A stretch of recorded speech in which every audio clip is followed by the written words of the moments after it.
bombs that would do what he hoped to do. There were a few days of extremely emotional testimony, including the soccer players who described doubting whether or not they could ever play another game again.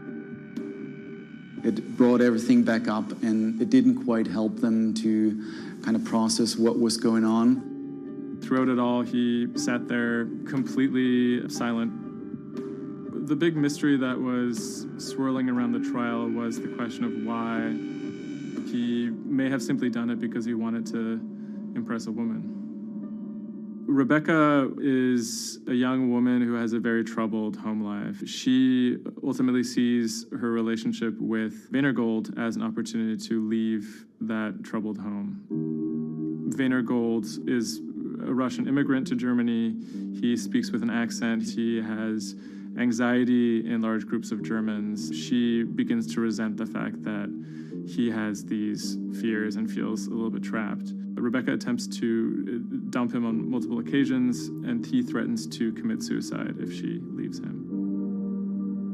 Weinergold apparently told Rebecca that she would soon be seeing a surprise. After being dumped via text message, he apparently began planning for this attack in earnest.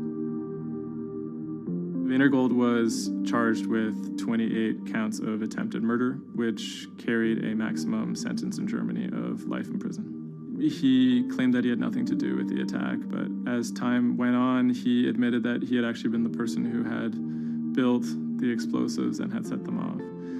But he claimed that he didn't want to actually kill anybody. Ultimately, Weinergold didn't receive the harshest possible sentence. He was given 14 years in prison, but it's still a considerable amount in jail in Germany.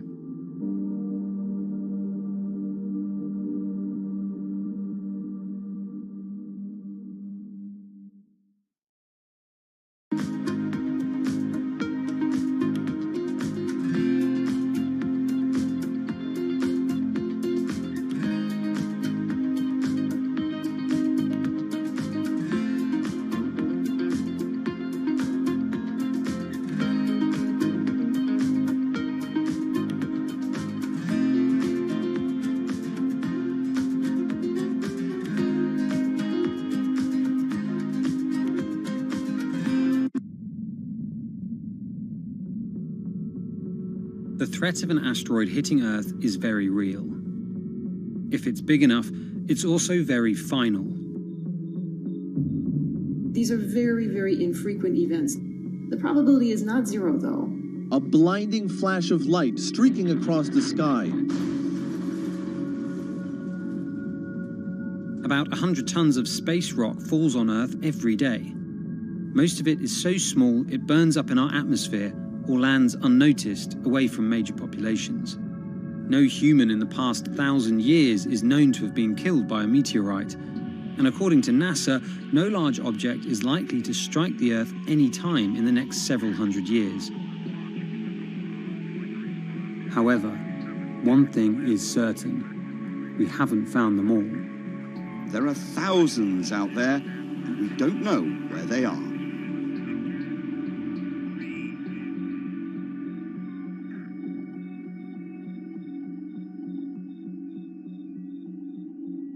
There are a lot of asteroids in our solar system. They number in the billions. Scientists all over the world are working toward detecting and deflecting the most catastrophic of natural disasters. The race is on to find as many of these objects as we can. We have a way of calculating whether or not an asteroid is potentially dangerous or not. I mean, I think it's something worth investing in. It's our existence at stake, right?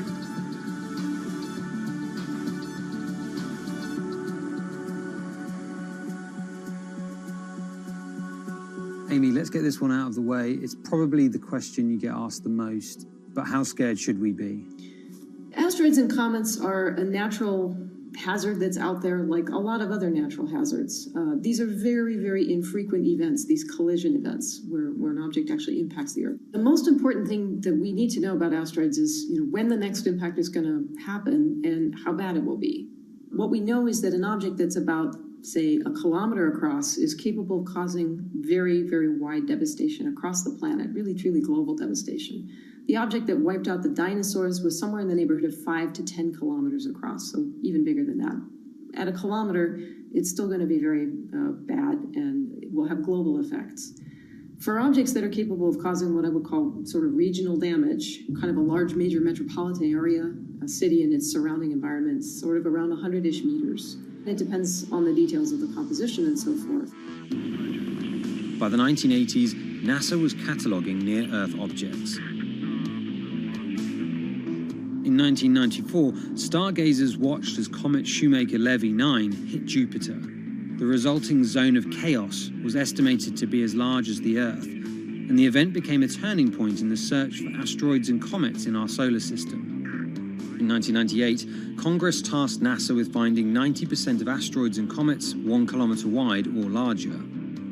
Soon after, Hollywood blockbusters Armageddon and Deep Impact brought attention and fear to the masses.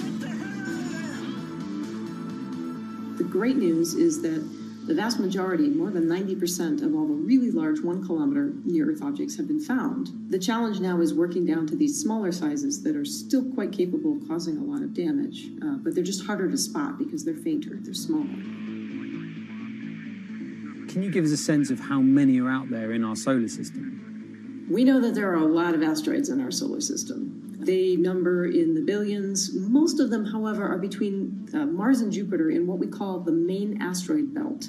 This is a region of space where most of the asteroids in the inner part of our solar system live, and they stay there for many billions of years. There is another population, though, that kind of leaks inward and gets into the region somewhat close to the Earth, and we call these near-Earth objects. We think that there are millions and millions of near-Earth objects that are out there in the total population. As of today, we know of sort of around 20, 25,000, something like that. When we first spot an object, we really know very little about it. We just see something moving across the sky. So all you get is just sort of a handful of snapshots, just enough to be able to tell that this isn't an asteroid that we've already seen before. And then once we can calculate the distance to it, we can now start to make predictions about its true size. Is it large or is it small? So we have a lot of information that we have to get pretty quickly to really understand what's going on. Finding asteroids is just one piece of the puzzle. Planetary scientists are extremely skilled in determining the orbits and speeds of asteroids based on relatively small amounts of data. NASA runs simulations of the trajectories asteroids could take, which is useful but time-consuming.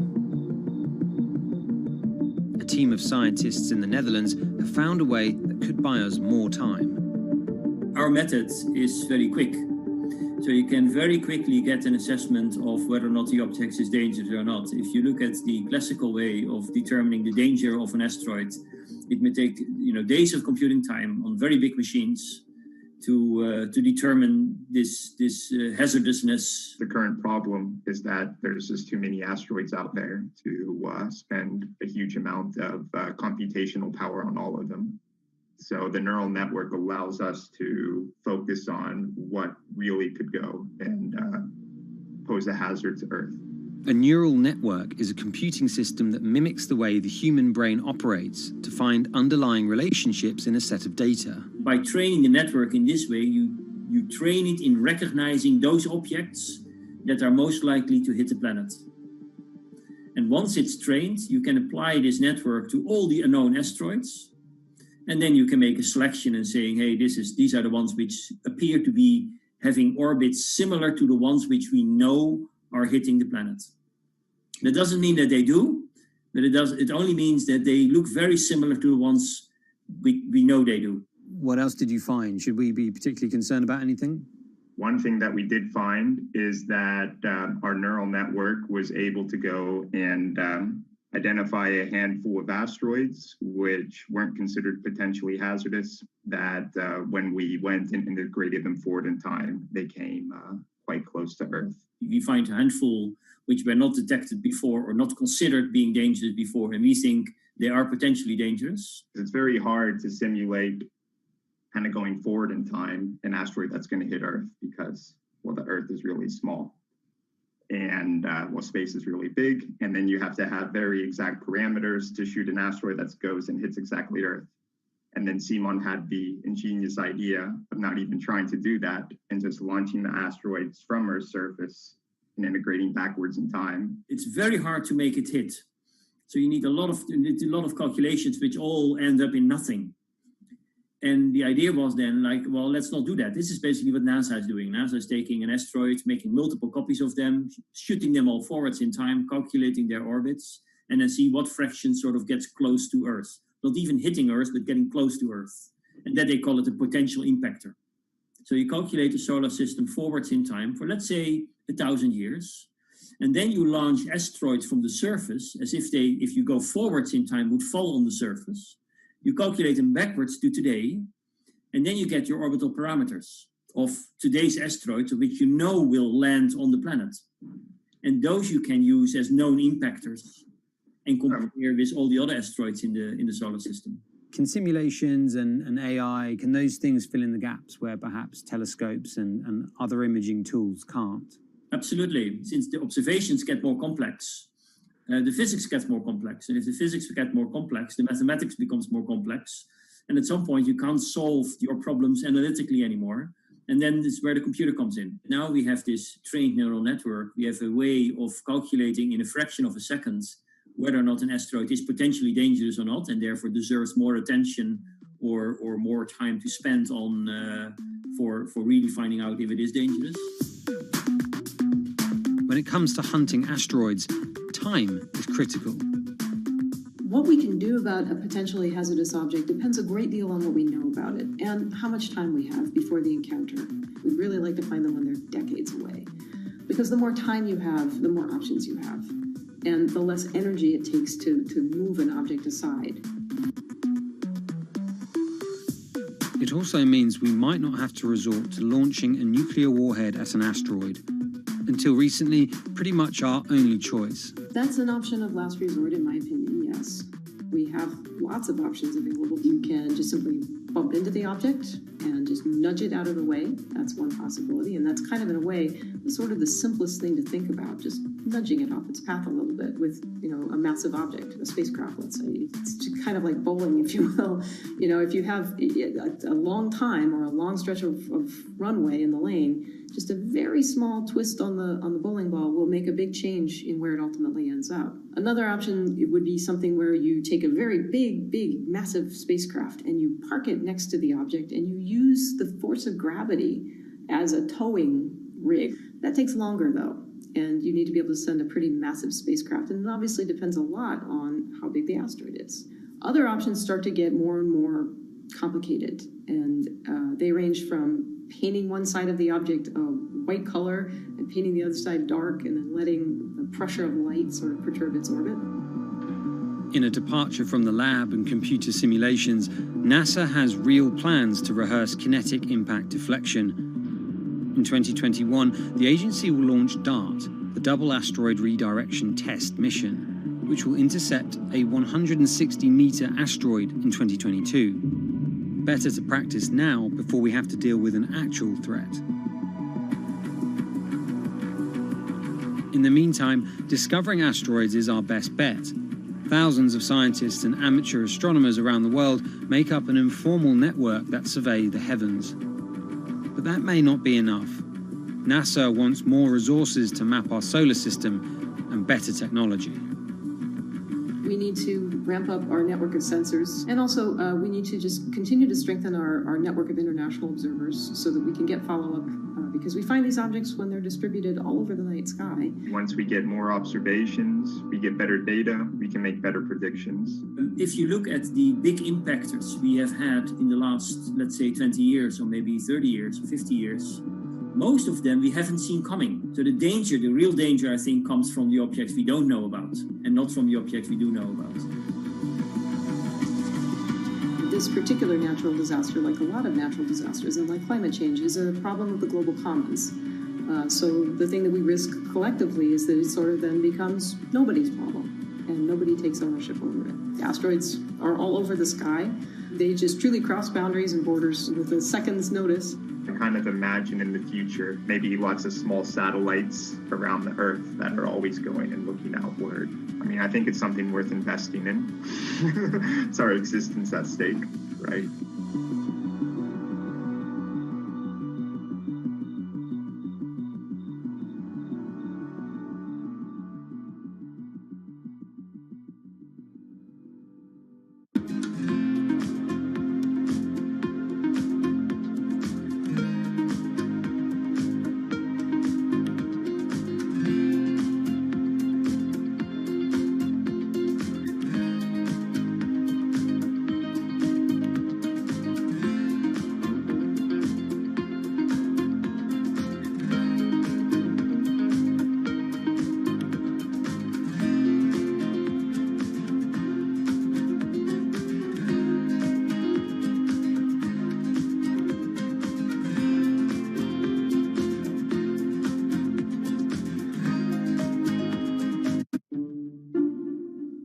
The pandemic has affected everyone in different ways. Some pass the time by baking. Homemade sourdough bread. Do I need to say more? Some chose to binge watch Netflix. It's your game. Or maybe you started a garden oasis in your backyard. Next, I'm going to put my lettuces in. But for millions of others, I'm going to be posting stocks that will boom. They wanted to uproot the financial industry. Let's just lock it on up and take $15,000. Here's a stock that can change your life. I see a stock going up and I buy it and I just watch it until it stops going up and then I sell it. I have gained over $3 million. I want some free money. I don't think you can overstate the online communities or social media's influence on financial markets. A large group of inexperienced investors who discuss their plans on social media platform Reddit have shaken up the stock market in a big way. The stock that everybody's talking about right now is GameStop. Video game retailer GameStop is set to continue their head-spinning ascent today. The revolutionaries on Reddit are spanking Wall Street's ass. The more these stocks go up, the more the big guys are getting creamed and losing billions of dollars. This isn't a wealthy person's game anymore. Anyone can play it. I took up a little bit of a new hobby, and I am interested in day trading. As an investor nowadays, you don't have to look a specific way. You don't have to wear specific clothes. You don't have to be doing it from a trading floor on Wall Street in like a high-rise building in downtown Manhattan. The narrative of what's driving the markets is no longer being held in secret offices in New York and Boston of privileged people talking to other privileged people. It's right out in the open. It's on Twitter, it's on Reddit. From brokerage apps to Discord channels and subreddits to TikTok finfluencers, one of the last holdouts in the world of disruption, finance is next in line.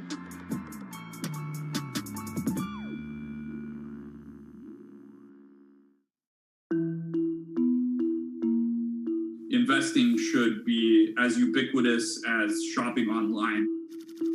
That's Vlad Tenev, the CEO of Robinhood, the online brokerage app, talking about how he wants his app to disrupt the world of stock trading like Amazon disrupted the world of home shopping. And I think that speaks to exactly the mission that a platform like Robinhood has, which is to democratize investing. Robinhood was started in 2013 by Vlad Tenev and Baiju Bhatt in, where else, Silicon Valley, as an alternative to the big brokerages, but with one big difference. As they were building the social network around finances for people, they realized that there was a gap in the market and that free trading could become something that they could bring to the markets, they could disrupt the industry. While no-fee trading is industry standard today, it was unheard of when it was first introduced. The online brokerage industry was really innovative when they came on the scene 10, 15 years ago, but they kind of stopped innovating where you haven't seen those commissions come down beyond $5 or $6 or $7.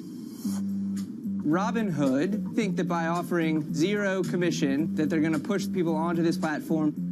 And on top of no-fee trading, the customers Robinhood was courting have been long overlooked in the world of finance. So the typical customer of a Charles Schwab, for example, is putting a lot more money in that brokerage account than the typical customer at Robinhood. Even today, with all of its popularity, the median account size is about $240. There's Fidelities and the Schwabs and the E-Trades of the world.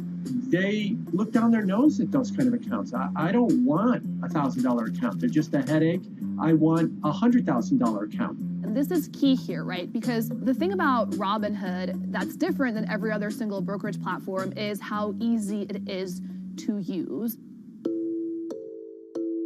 The design of the Robinhood app really has in mind a user who might be coming at this absolutely cold. The fonts are very well sized, the shapes, the colors, all of that is something that the founders of Robinhood paid really close attention to. And by creating an interface that catered to a newer investor, they were able to gather a pretty healthy group of customers. And by 2019, they had about 10 million customers. Those 10 million customers were a huge success story for Robinhood, but no one could have predicted its explosion after the arrival of COVID-19. Remain indoors to the greatest extent, and 100% of the non-essential workforce must stay home. What we saw when the pandemic hit was the growth of Robinhood users absolutely turbocharged. And oddly, you saw this surge in interest in stock trading. Then they saw the absolute surge in 2020 in customer growth. And now, by many accounts, they have more than 20 million customers, which is pretty extraordinary. So the next step for them is to figure out how to monetize those users and how, even with their small account sizes, to get them to grow with the company and, as it releases more products, come along with them.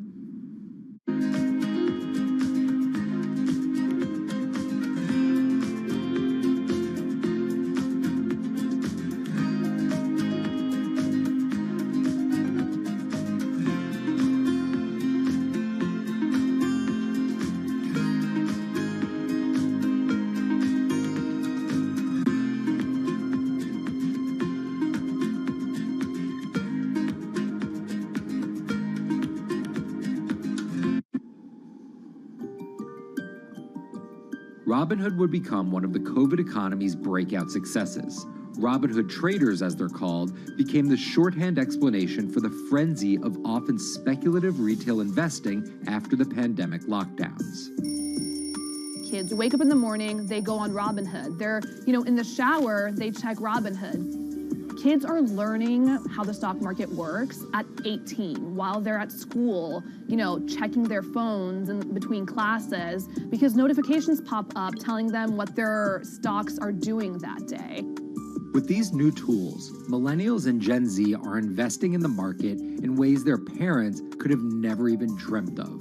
That is sort of key when we talk about the divide between older and younger generations, is that the younger generation was exposed to so much more information and tools at their disposal to do what they want in the market. The older generations, you never had the technology or the cost structure that you could play the markets like you can today. So you were stuck with giving your money to a professional investor and paying them a fee to do it. When I speak to young kids, they tell me, I'm making mistakes, I'm losing money. I'm not a perfect investor, but I'm 18, and by the time I'm 30, which will be, 10 years from now, I'm gonna have interacted with the markets for a decade. And so it's a learning experience more so than anything else. And you can look at it and you can say, wow, that's risk-taking, that's dumb, but if you could possibly shave 10, 20 years off your working life versus adding 5 years, I don't think you can fault people for that. But Robinhood is only part of the puzzle. Sure, you can trade on it, but without research, information, and data, you're just blindly throwing darts at different stocks and hoping to strike it rich. Wall Street forever has always run on what we now call narratives or memes. People telling rumors to each other have been around for 100 years. On Wall Street, information is its own currency. Historically, either you had it or you didn't. And the people who had it had a huge advantage. In the past, those narratives and memes didn't have a network effect. It would be one person telling another person over the phone. In fact, when I broke into this business in the 80s, a lot of people used to complain that they weren't on the call list to get those ideas. Social media changed all of that. Fast forward to 2021, that's being done on the internet now. And that's being done on Discord and Twitter and StockTwits and Reddit. And the impact is very similar, but orders and orders of magnitude larger. As social media has played a bigger part in our lives, it's also played a bigger and kind of more important role in how people find investing ideas online and on these platforms. How do those ideas spread? On TikTok. Yes, that TikTok. Soon may the weatherman come to bring us sugar and tea and rum. People aren't just going to it for sea shanty videos. The personal finance hashtag on TikTok has garnered 3.5 billion views from its 1 billion monthly active users. By comparison, videos found under the cooking and health tips hashtag have 2.6 and 2.1 billion views respectively. The trajectory of Robinhood and TikTok were literally on par. What happened in the stock market this week? So the word of the week is expectations. Absolutely essential that you guys understand the risks of shorting. And Kayla Kilbride and Kyla Scanlon are two of those financial influencer TikTokers, also known as finfluencers. I think people still care about fashion, they care about culture, but it's also like there's this big behemoth thing called the stock market that we really don't know a whole lot about, and it's gatekept behind the industry. And so people like want to unpack that. And so my audience is, a lot of them are younger investors who are looking to hone their skills. Tech and write-up. Kyla and Kayla are two of the more, let's say, professional TikTok influencers. The Tesla ARK Bitcoin Biotech Risk Cluster. I've been trading since high school, and it was a really interesting way for me to fill out my decision-making frameworks and to think about thinking. And I think that the more that we can have people thinking about finance, the better that we're going to progress as a society. I think it's a huge gap in our educational system. If you're going to buy an option for a stock you think is going to go up, it's a call. So think of it like this. I made the options video where I was like, options are just like shopping. Rumor has it that this pallet's about to go up in price. So if I come in tomorrow, can I still buy it at said price? And a ton of women just like attacked that video and were like, you explain things so much better than my boyfriend or my professor, or like I could sit and listen to you all day. And I was like, this is what I was looking for. But TikTok's algorithm does not reward calm and measured videos about responsible investing. It rewards this. Watch this video for 30 seconds and you'll be rich for the rest of your life. I try not to say the A word, the ALGO word, because TikTok listens to us. The algorithm does impact how you feel. You know, you do notice which videos do better versus which videos do worse. How do you catch someone's attention in less than 60 seconds? And how do you make it something that they're like, I need this in my life? Nearly impossible to do that in 60 seconds. But the people who perfect it are the people that you're going to watch and going to stick around. And where people are sticking around? Reddit. And its nearly countless subreddits about finance.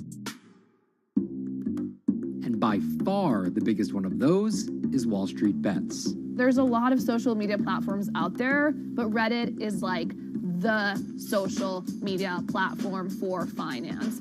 Places like Wall Street Bets is where it all goes down. Started in January 2012, it wasn't long before Wall Street Bets adopted a 4chan-like etiquette, leading to their tagline, like 4chan found a Bloomberg terminal. We had all these unexplained stock moves, and we would be grasping for why stock XYZ jumped 20% in a day. And you would look at Wall Street Bets, and you would see people there talking about buying options in that stock, and it sort of, squared the circle, so to speak, and started making sense. And it was at that point that it was like, wow, we have to start paying attention to this. Some people on the platform really spend tons of time, and others are just looking for entertainment and to have a little bit of fun, effectively gambling or looking for an outlet, trying to make a little bit of money. Then on top of all of that, there were stimulus checks. Now, clearly this money is going to people who need to use that to eat, to live, but there's a lot of people who use this money to invest in the stock market. And it's not just stock tips. People quote-unquote YOLO their entire life savings or stimulus checks on a single stock. They post what is called gain and loss porn, screen grabbing staggering hits and misses on stocks for the entire community to see. I'm about to lose everything. And while some of the people on Wall Street Bets are novice investors, the community contains multitudes. In one respect, what it did show us among these network groups is they are very sophisticated. They're not a bunch of ignorant people talking to other ignorant people. And this is where the pieces of the puzzle all come together to wreak havoc on Wall Street for a solid week in early 2021. It's pretty clear that the combination of more people having retail brokerage accounts and trading apps and more people being stuck at home looking for some kind of entertainment and some kind of community online came together in this very singular way. What came together is GameStop. Let's go back to the beginnings of what happened with GameStop a couple of years ago. On the boards like Reddit and StockTwits, a lot of people were talking about GameStop as being attractive value. Some of them are even, Wall Street alums who left the industry and now still have access to tools that they can use to improve their financial well-being and make very good decisions. And I think Roaring Kitty is a perfect example of that. GameStop is one of the most compelling asymmetric opportunities in the market today. Really, I don't understand how you could disagree with that. At the same time that this crowd was talking it up, the hedge fund institutional crowd didn't like this stock at all, and it had the largest short interest of any stock in the New York Stock Exchange going into late 2020. Short selling is a bet that a stock price will fall, and it's a fairly simple concept. An investor borrows a stock and then sells it. The investor is betting on buying the stock back later for a lower price before returning it to the original owner, pocketing the price difference. What a short seller would tell you is that they almost act as a policeman in financial markets, or they're at least looking for companies that aren't what they say they are. And that can range anywhere from an outright fraud that some short sellers try to expose to just a company that's not worth as much as investors think it is. The problem is, if the stock price rises, the short seller has to come up with the money to buy the stock back. And the more it rises, the more it costs. And that's what's called a short squeeze. And the hedge fund Melvin Capital was on the wrong end of that squeeze. Melvin Capital lost over 50% of its money in the month of January alone, just from being caught in the short squeeze of the stock. This is where the disruption comes in. One of the most wild stories you're ever going to see. GameStop shares absolutely going nuts. In less than a year, the company's stock has jumped from less than $3 a share to almost $350. Cheers, everybody! Roaring Kitty has turned $50,000 or so investment into some $14 million. Whoa! Investors all over social media use the free trading app Robinhood to wreak havoc on Wall Street. They're actually piling on into some of these stocks to really hurt the professional short sellers. And they all used Reddit, Twitter, TikTok, and Discord to tell one another to keep buying and, quote, hold the line and not sell GameStop. People are getting cheerleaded for jumping in, buying at the highs. They're saying, keep going. And it was working too, until Thursday morning, the trading app Robinhood sent out this tweet.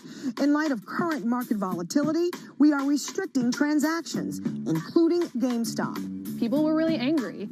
Robinhood was supposed to allow the regular people to play the same game these big boys are playing. But instead, we were all taken for schmucks, and they screwed us.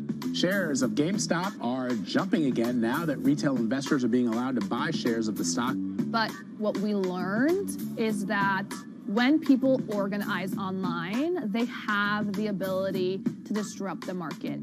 And it was a big sign the ivory walls of the institution aren't as powerful as maybe the institutions thought them to be. I don't know if pumping up GameStop was the best use of billions of dollars, but I think that as a signal to society, it was pretty interesting and powerful. The GameStop saga was so impactful that both Vlad Tenev and Roaring Kitty were called in to testify before Congress to clarify each of their roles in the saga. One thing that's emerged from the congressional hearings is that they're interested in how retail brokerages make money and whether they're keeping the best interest of their customers in mind. but it's pretty fuzzy as far as what they would actually do as a result.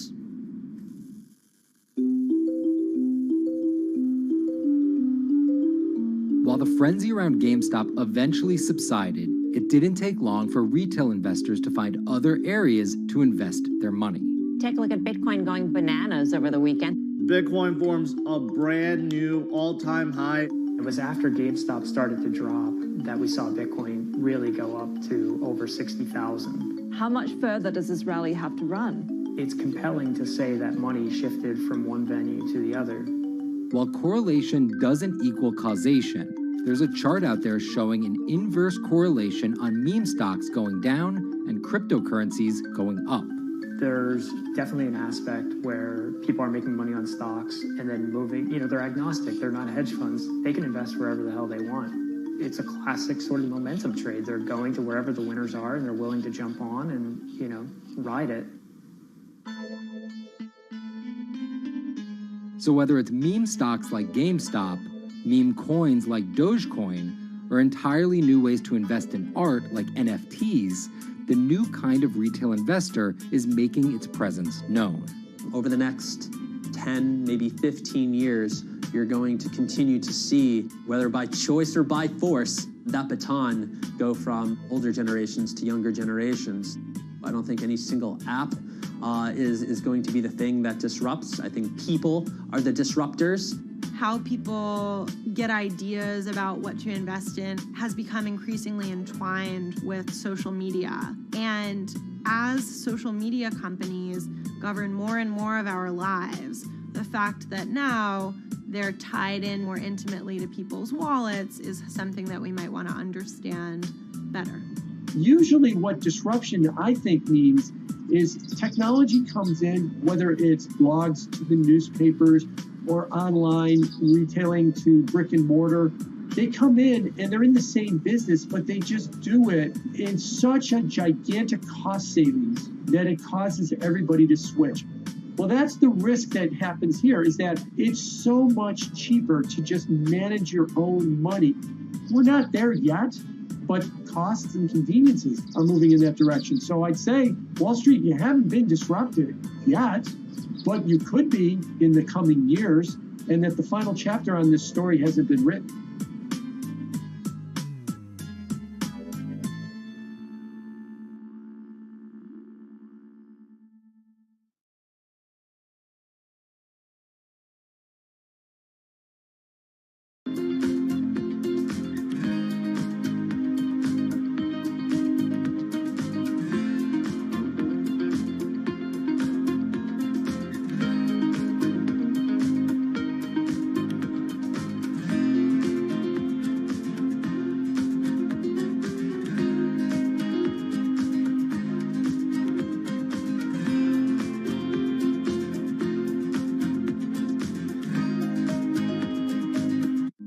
Meet Bloomberg's own David Nicholson. Now, his happy place is out in the field, on the open road. But like the rest of the world lately, he's been working from home a lot more than he's used to.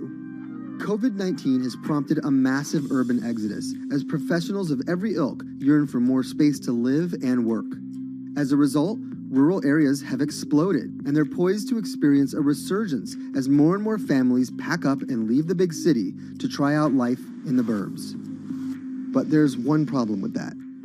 Not all internet speeds are created equal. Anyone who might need to upload or download large files for a living may not want to pack up and move to that cabin in the woods just yet. Now, David's house isn't a cabin, but it is in the woods, and inexplicably, his internet is workable. My internet is okay. I pay a lot for it. It's around $140 a month. The download speed's great, and the upload speed is terrible, which is really bad for my work because I have to upload these massive files. But I'm definitely one of the more lucky ones in this community. Just a few miles down the road, my buddy has awful internet. It's usually under 2 down and under 0.2 up, so it's often unusable. Some days it's around 1, and other times it'll drop down to about 0.2, 0.3. I just want to be able to have internet at my house without having to go outside the normal ways of acquiring internet. It's really frustrating. We're literally miles, a few miles away from downtown, and it just cuts off. This is a problem, and the solutions are not there yet, because getting high-speed internet in rural areas en masse is something our providers may simply not be ready for.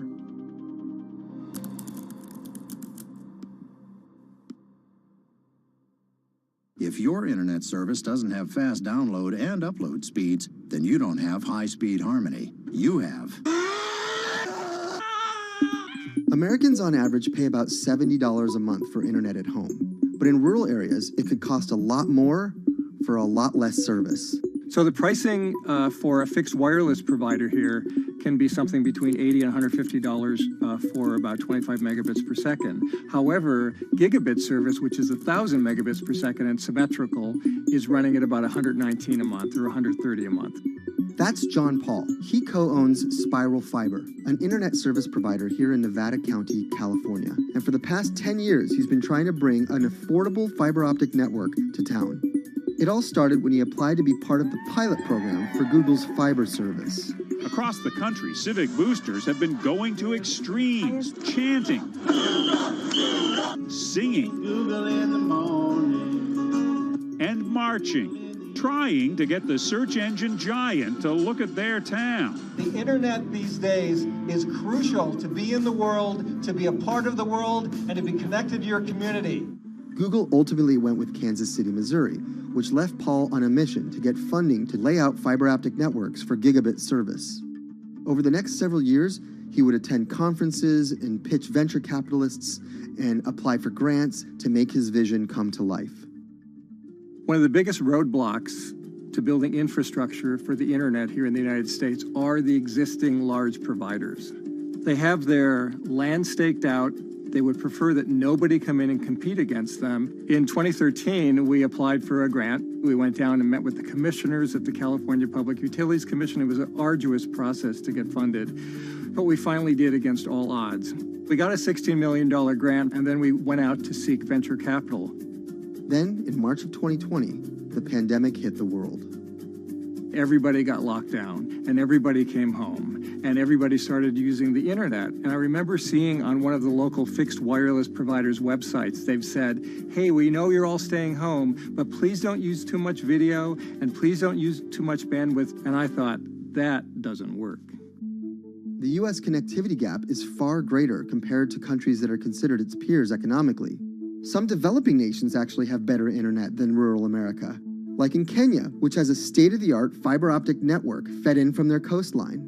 The American connectivity gap does largely affect rural areas that are either outside of service coverage or simply prohibitively expensive. This is Rebecca. She and her family moved to Nevada County just a couple miles down the road from David. They took for granted that high-speed internet would just exist in the area, and it's not something they even bothered to check on before buying their house. Turns out, all they got was dial-up. We wanted to move where we had a little more space, room for the kids to run around, just be out in the mountains a little bit more. Having come from a bigger city area where Wi-Fi is pretty readily available, we hadn't really considered that in our purchasing of the house, whether that would be an option or not.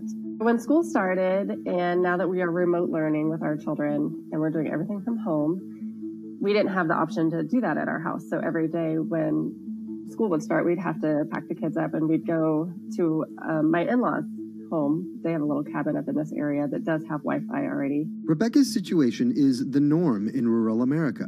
According to data from the Federal Communications Commission, just 4% of urban Americans lack access to broadband internet.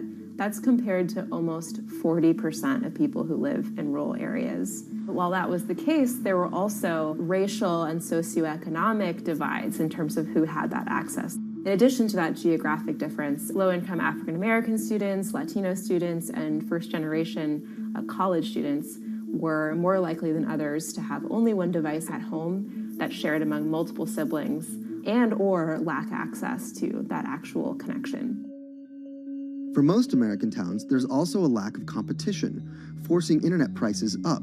And large providers like AT&T and Comcast aren't incentivized to expand service to these rural communities. This is how Xfinity makes life simple, easy, awesome. So in our area, we have a small imprint of Comcast, but they're not going to go out to the more rural areas. It's just not cost effective for them to do it as a large company. In order to lay fiber cable, you're actually physically digging trenches into the ground. And for internet service providers, they're primarily focused on maximizing their profits. And so the fewer customers you have, in any square mile and the more fiber you have to lay, that's just kind of harder to pencil out from a purely economic standpoint. AT&T released a statement on the matter, expressing the need and desire for government assistance to fund fiber optic expansion to areas deemed unprofitable. Comcast released a similar statement encouraging more public-private collaboration on this effort. Federal agencies do offer grants to help communities build broadband networks, but many have argued that there's not enough flexibility on how to use these funds. The COVID-19 relief package passed by Congress in March and signed by President Donald Trump awarded $43.3 million to 51 projects on the East Coast alone. But it also stipulated that these projects needed to be up and running by December 30th.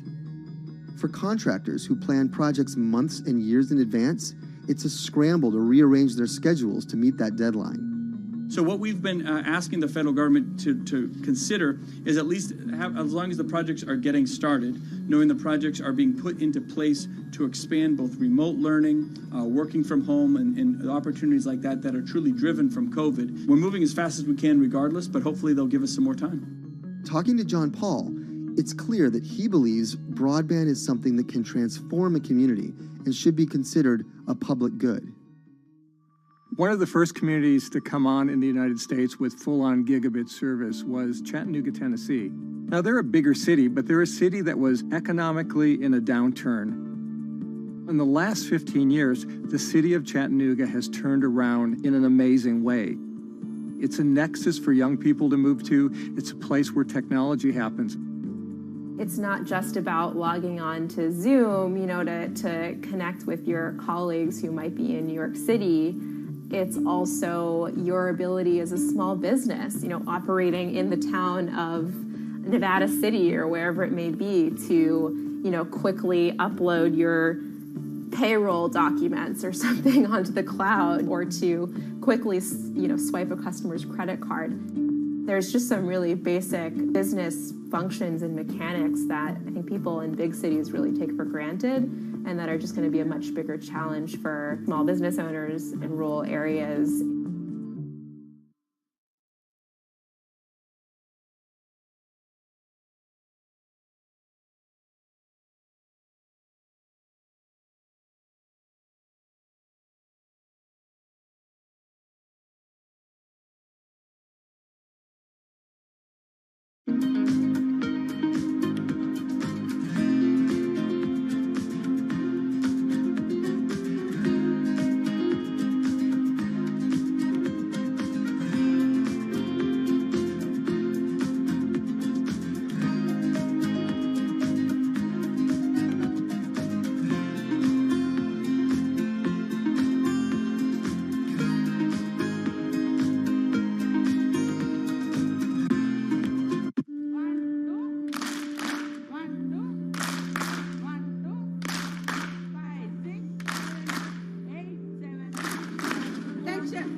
Historically, the marginalized people, you call them as untouchables or Dalits, they have been kept away from the center of the knowledge. Once you are born into a caste, it is very difficult for you to grow beyond that. You are stuck in that identity.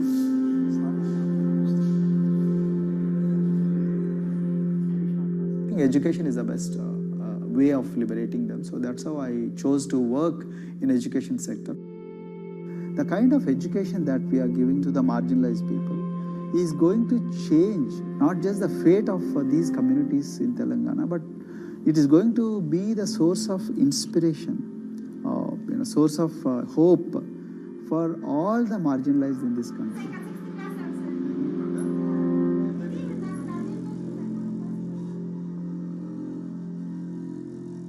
Greatest flight in India is the system of caste. For generations of Indians, the social code known as the caste system has defined how people earn a living and whom they marry. Although outlawed 7 decades ago, castes remain a significant factor in deciding everything, from family ties and cultural traditions to educational and economic opportunities. Dalits, people who are on the lowest rung of the caste system, constitute almost 1/5 of India's population of 1.3 billion. Not able to afford the high tuition of private schools, many are forced to attend government-funded institutions, which in the past have suffered from poor infrastructure, lower education standards, and high student-to-teacher ratios. But Dr. Praveen Kumar is trying to change that.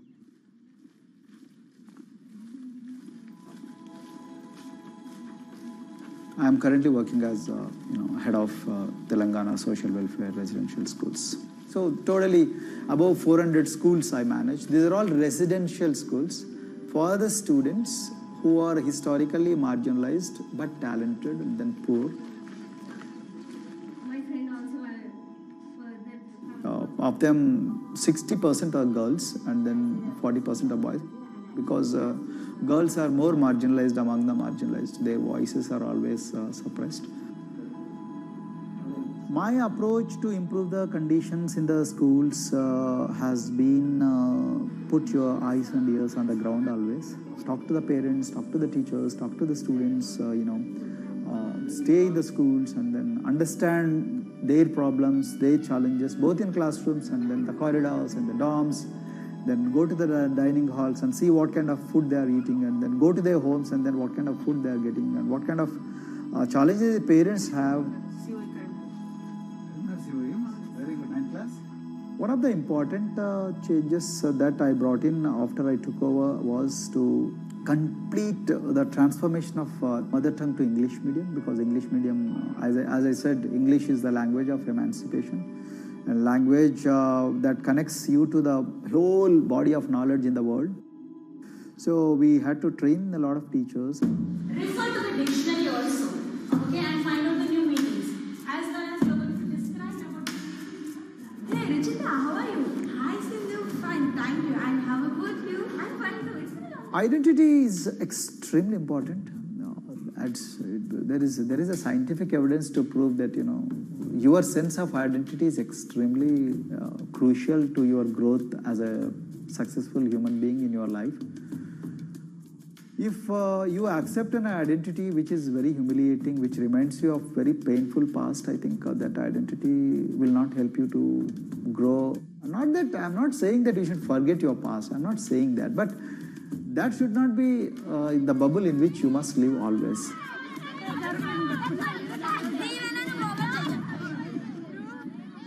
Sweros is an alternative identity. S stands for state, W stands for welfare, Aero, SW and then Aero is Swero.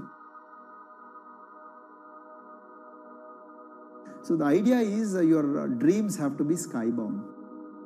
So that is what we are trying to achieve by changing the identities. Like, you say, I'm a Swero and I aim to be a doctor. I am a Swero, I aim to be a top-notch engineer. I am a Swero, I aim to be a top bureaucrat of this country.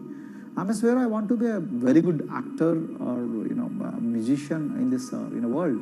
So these are the positive images that are associated with the identity.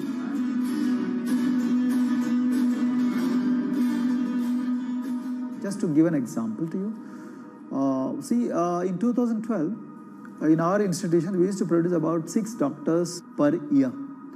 But because of our, this self-liberating ideology of Sveroism, we have, this year, we have produced about 189 doctors. This is phenomenal for any poorest of the poor people. You know how difficult it is to get into a medical colleges in this country. So, but today, because of this ideology, the students have been able to achieve this, feat. Pujita has been a farm laborer, and her parents themselves are agricultural laborers. And then this girl used to sell vegetables, but thanks to the residential education institutions, She came to the Gauridoddi campus and then she toiled very hard for 1 year despite many problems.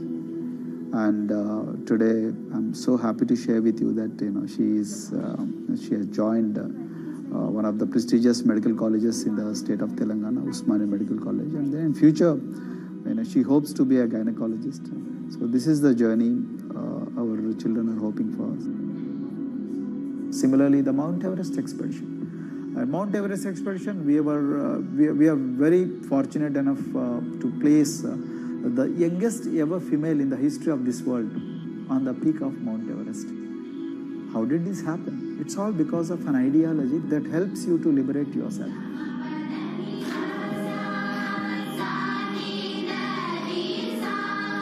We got a lot of extracurricular activities and most of them got institutionalized now. So for example, music. Similarly, the games. We have so many coaching academy. We have boxing academy, we have wrestling academy, we have handball academy. So we have, kabaddi, the traditional Indian sport. We have golf. We have introduced the golf also. Like golf is generally played by so-called rich people, but today even poorest of the poor people also are being trained in golf in our schools. Wow. So our intention has been to give all 360 degrees, type of opportunities to the students, so that whoever is interested in whatever activity, they can go and then do it. Break the barriers, break the fence, at least mentally, because poor people have been programmed to be victims, programmed to be subjugated, programmed to be on the margins, always, programmed to feel inferior.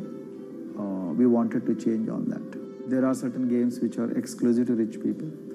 There are certain languages which are exclusive to middle class and upper middle class in this country. To put it in one word, the sole aim of introducing all these co-curricular activities is to break the stereotypes which are recklessly imposed on these people. Their stereotypes Dr. Kumar knows all too well. Born a Dalit, his grandparents were labourers and access to the village well was restricted. Dr. Kumar credits his parents' belief in the power of education with helping him realise his aspirations. He went on to join the Indian Police Service, attended Harvard University, and then began pursuing educational reforms back home. I attribute whatever I am today, it's to my mother primarily. They educated me in the village, although there were no good schools. So then I stayed in social welfare hostels, the hostels which are managed by government for the poorest of the poor kids. I passed with reasonably good grades. Then I went to university and then I faced worst form of discrimination in the universities. Like there were, in those days I'm talking about, so the bathrooms and the toilets were exclusively meant for scheduled castes and scheduled tribes. We used to fight discrimination on one hand and then again, try to excel in academics, day in and day out. So that's how I came to education, because I deeply believe that education is the only important weapon that can really, place the poorest of the poor people from a very victimhood orbit to a prosperous orbit. I think in future, this is going to be a game changer for the marginalized in this country.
If you look at a thermal image of a city, and then compare that to a map of vegetation, you'll find that where there's greenery, the temperature is lower. That's because things like asphalt, concrete, and shingled roofs absorb more heat from the sun than trees. This is the urban heat island effect, and it accounts for higher temperatures in cities, often by several degrees compared with their surroundings.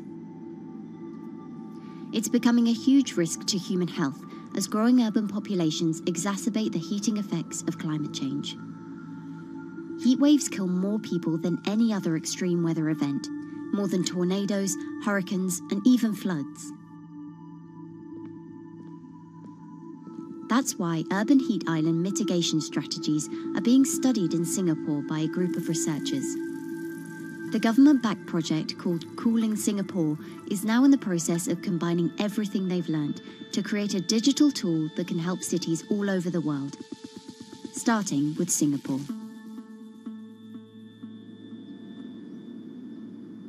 In Singapore, close to the equator, temperatures regularly rise above 32 degrees Celsius or 90 degrees Fahrenheit. And the city structures only make it worse. And that is also the case for Singapore, which is basically a concrete jungle, more urbanized, more developed city. And even in Singapore, what you have is a situation whereby there's a temperature difference of 7 degrees Celsius between the more urbanized and the more rural areas.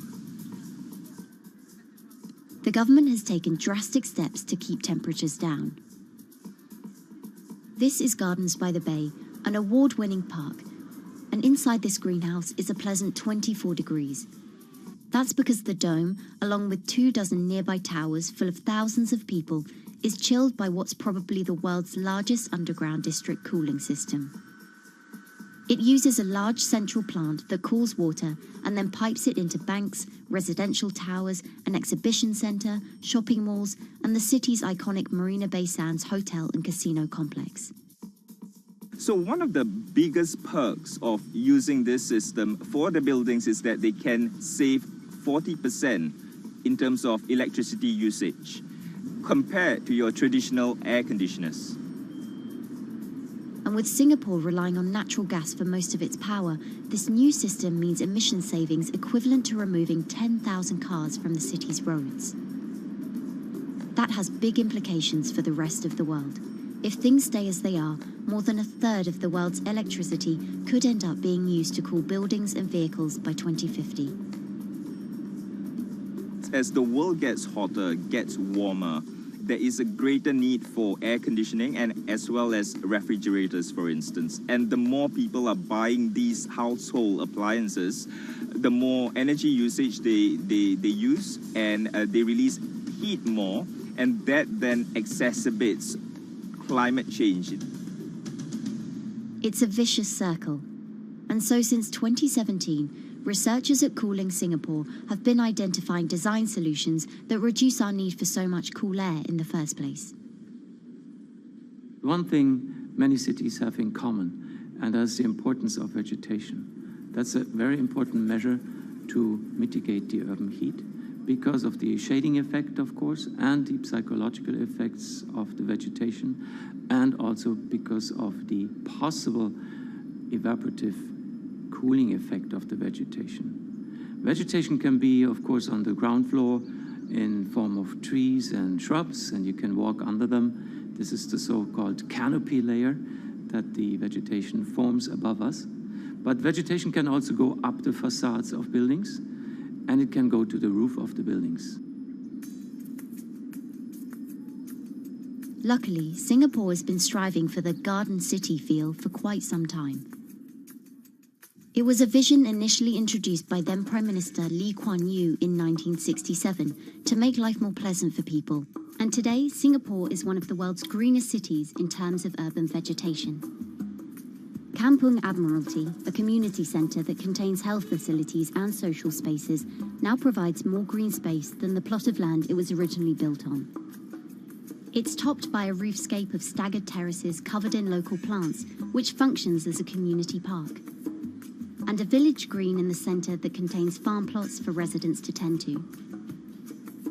Park Royal on Pickering was designed as a hotel in a garden that doubled the green growing potential of its site. There's now 15,000 metres of sky gardens, reflecting pools, waterfalls, planter terraces and green walls. And the government has big plans as well. Singapore actually has a plan to plant 1 million trees and add more green spaces over the next 10 years. It is actually a mix of wanting to reduce the urban heat island effect, but on the other hand is also to get the people to be more connected to nature. But it's not enough. The city-state has still been warming twice as quickly as the world average over the past 6 decades. That's why Cooling Singapore has developed a catalogue of other potential heat mitigation measures. When you try to mitigate the urban heat island effect in a city or in any building, in a village as well, the first place to start is by shading of the windows. You have to keep areas clear so that the wind can move through it. Water of a certain depth can act as a very good thermal buffer. If you have to construct heavy buildings such as high-rises, at least you can make the surface, the facade, less heavy, and you can protect it from direct sun penetration. You have to make sure that no combustion engines will be in the city in the middle, in the medium to long-term range. So ideally, the electricity production is outside of the city, and you bring just the clean electricity into the city. You can at least minimize the use of energy in the city, and you can start to slowly convert the roofs, the facades of the city into production areas for renewable energy. In Singapore, unfortunately, this is a limited option, but in the long run, it could produce up to 20-25% of the energy, of the electricity needed in Singapore if all the roofs and the areas in the buildings, on the facades would be used to do that. With so many different ideas, Cooling Singapore is also designing a virtual model of the city to test them out. It's called a Digital Urban Climate Twin, or DUCT, that will calculate how each element of the city's design will impact the urban heat island effect. That means we model not only the geometry of the buildings digitally, but also we model the transportation, the insulation, the temperature, the radiation coming from the sun, the weather, the local climate, the even very, very microclimate of the city, the water, the movement of people in the city. We can invent scenarios, we can design scenarios, test them before we actually build them, and if they test very well, and we are sure that they will function, then we can start to build them and put them into reality.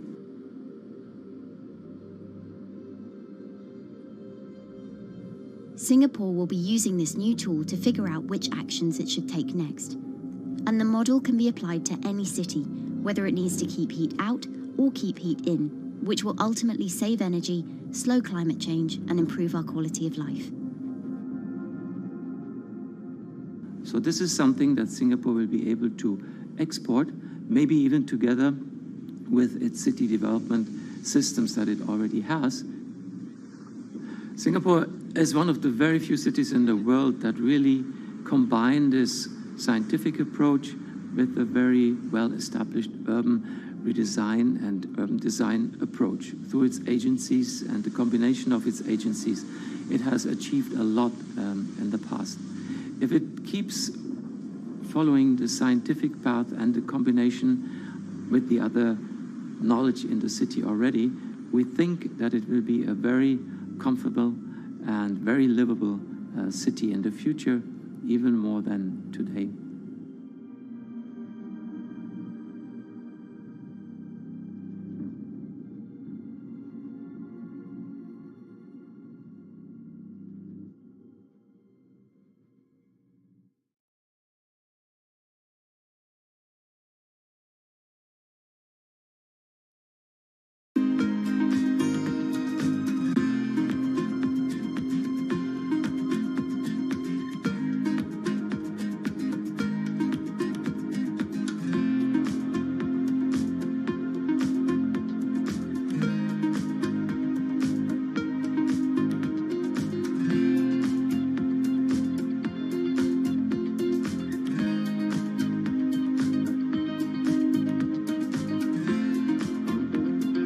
Times are tough.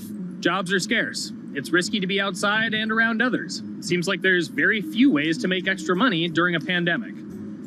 So I guess I'll just hunker down and binge social media until this all blows over. Wait, don't these people make money? How do these people make money?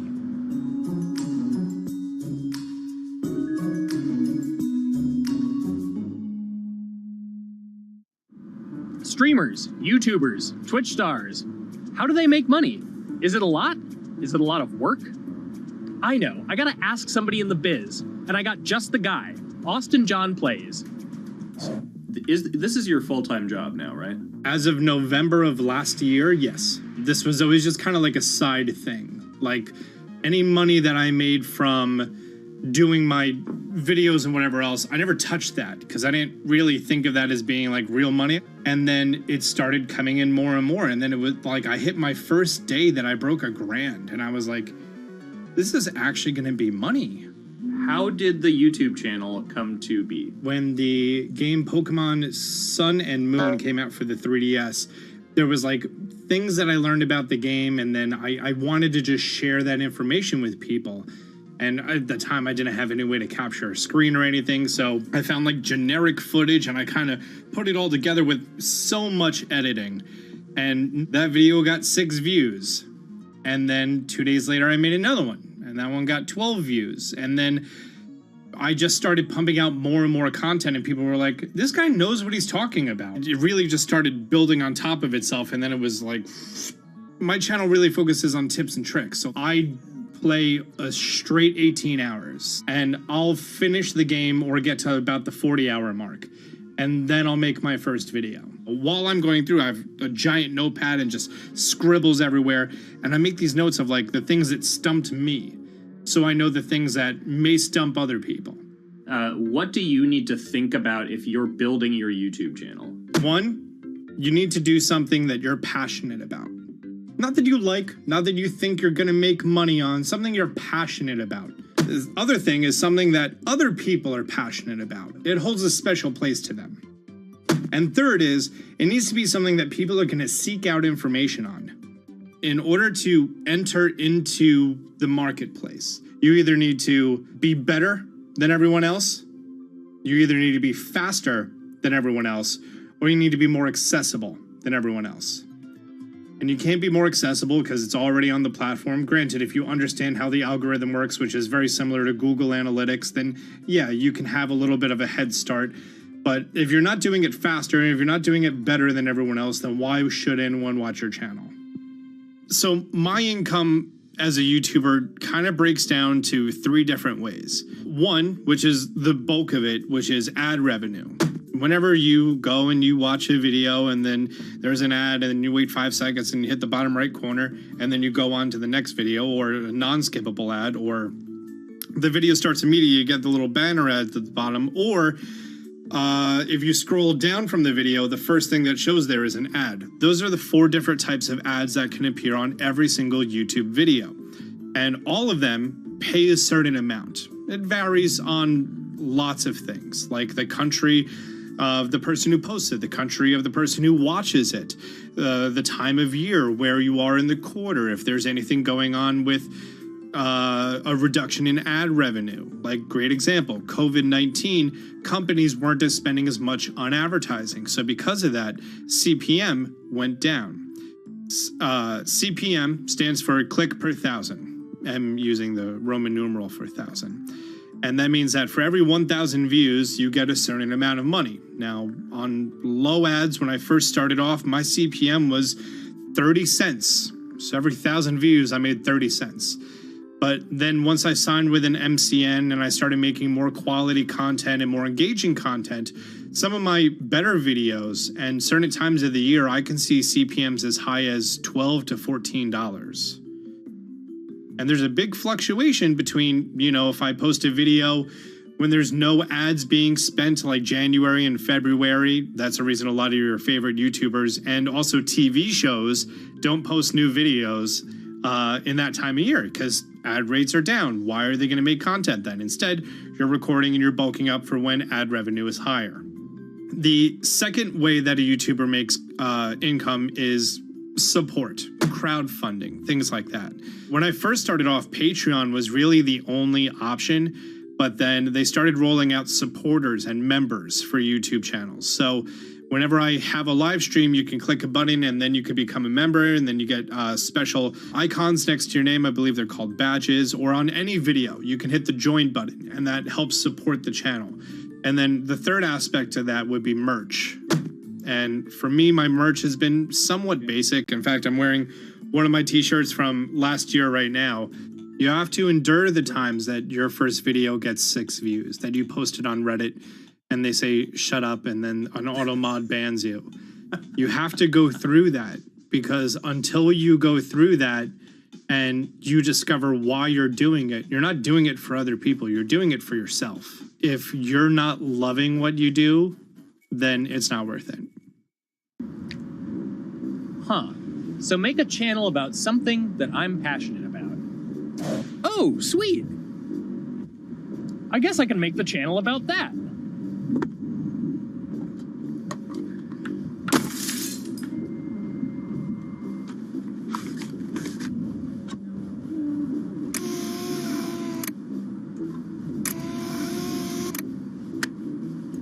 Now, how do I grow an audience?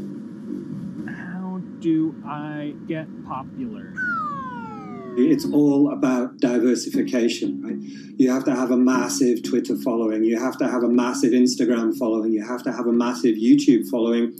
Of course, you have to be on Twitch, which is the key platform. But basically, any way you can get in front of your audience, you can engage with your audience, is going to drive those clicks, which ultimately drives the advertiser revenue that you get back from all of these platforms. It's me and Dan playing video games and talking in a funny manner over them. They're not just people who are good at games, they're actually people who are good at online engagement, online entertainment, first and foremost. You have the right to remain stylish. Anything you wear can and will be used against you in the court of fashion. The streamer is either very, very talented at the game. The best player in the game is generally going to draw a crowd because people like watching people who are very good. On the other hand, they're either very, very good or funny, charismatic, whatever it is on that side. Oh, no. You know, it becomes more of a show where they talk about other things outside of the gaming world, and gaming becomes really just a backdrop and an excuse to engage with that audience. There were those weird, like, Ronald McDonald, like, straight to VHS movies. You remember those? I'm personable, I'm chatty. I would kind of, when boring things were happening in the game, I would ramble on about, movies I'd watched or books I'd read and, or conversations I'd had and stuff like that. And so I think being personable was a big part of that. It's not just getting on and playing games. It's getting on and being an entertainer. You are putting on a show. All right, now let me go ahead and grab the samurai sword that every gym has. Okay, he's dead. To have a larger audience and to have that audience, I think, stay with you, you have to bring something extra. You have to find your niche. You have to find what works and what connects with the audience and what makes them laugh and what makes them keep coming back. You got to make it a little more exciting, all right? Throw in a hanging bishop. Have everybody in suspense for a moment. I think the real most important thing is to just get used to being on camera. Like in any sort of performance thing, is get used to talking on camera. My first few videos were terrible, but because I sat down and did it for 6 to 8 hours a day, I just got used to talking and I got over that uncomfortable hump. If you go into Twitch purely with the expectation that you're going to make money, make a job out of it, have all this growth, and it's going to be great, you're probably going to burn out prior to getting to that point because there's very little payoff for a long time, right? Like multiple years generally before you really start to see a payoff. And so, those first few times you're streaming, nobody is there. One person shows up every 30 minutes, says hi, maybe, and leaves, right? Like, it's very discouraging, I think, for a lot of people. And so you have to be there just loving it. You have to love talking to yourself when nobody is around. You have to love just the game that you're playing, all of that stuff, because it takes a while, and I think a majority of people burn out prior to getting to the like profitable point of it. And there you have it. My very own YouTube, Twitch, Discord, and streaming channels all ready to go live. It's a veritable social media ecosystem just on the verge of thriving. So, don't forget to smash like and subscribe, and visit my Patreon for perks. Also, go to my merch page. And one last thing, stay cool, my friends.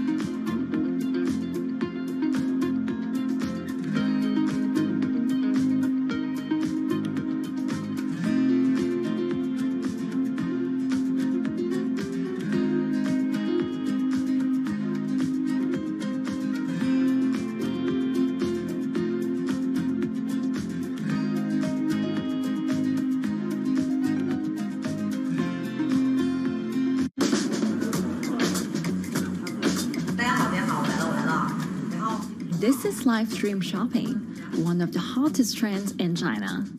Every night, tens of millions of people watch live shows hosted by influencers like Via and buy the products they recommend. On e-commerce and social apps like Taobao and Douyin, the sister app of TikTok. 我觉得已经改变了大家的购物的方式。其实各种各样的产品，哪怕你不买，你也可以来看。当然，你看了，你就有可能会买。It's not about, only shopping. It's about the experience. It's about having fun. You got to see 3D. You got to see in some kind of action. It's almost like a theater act. The internet craze has taken over China. By the end of 2020, the country had almost 400 million live stream shopping users. China's live stream e-commerce market has also grown dramatically, with an estimated value of $161 billion in 2020. It's becoming popular outside China as well. So, is live streaming the future of shopping?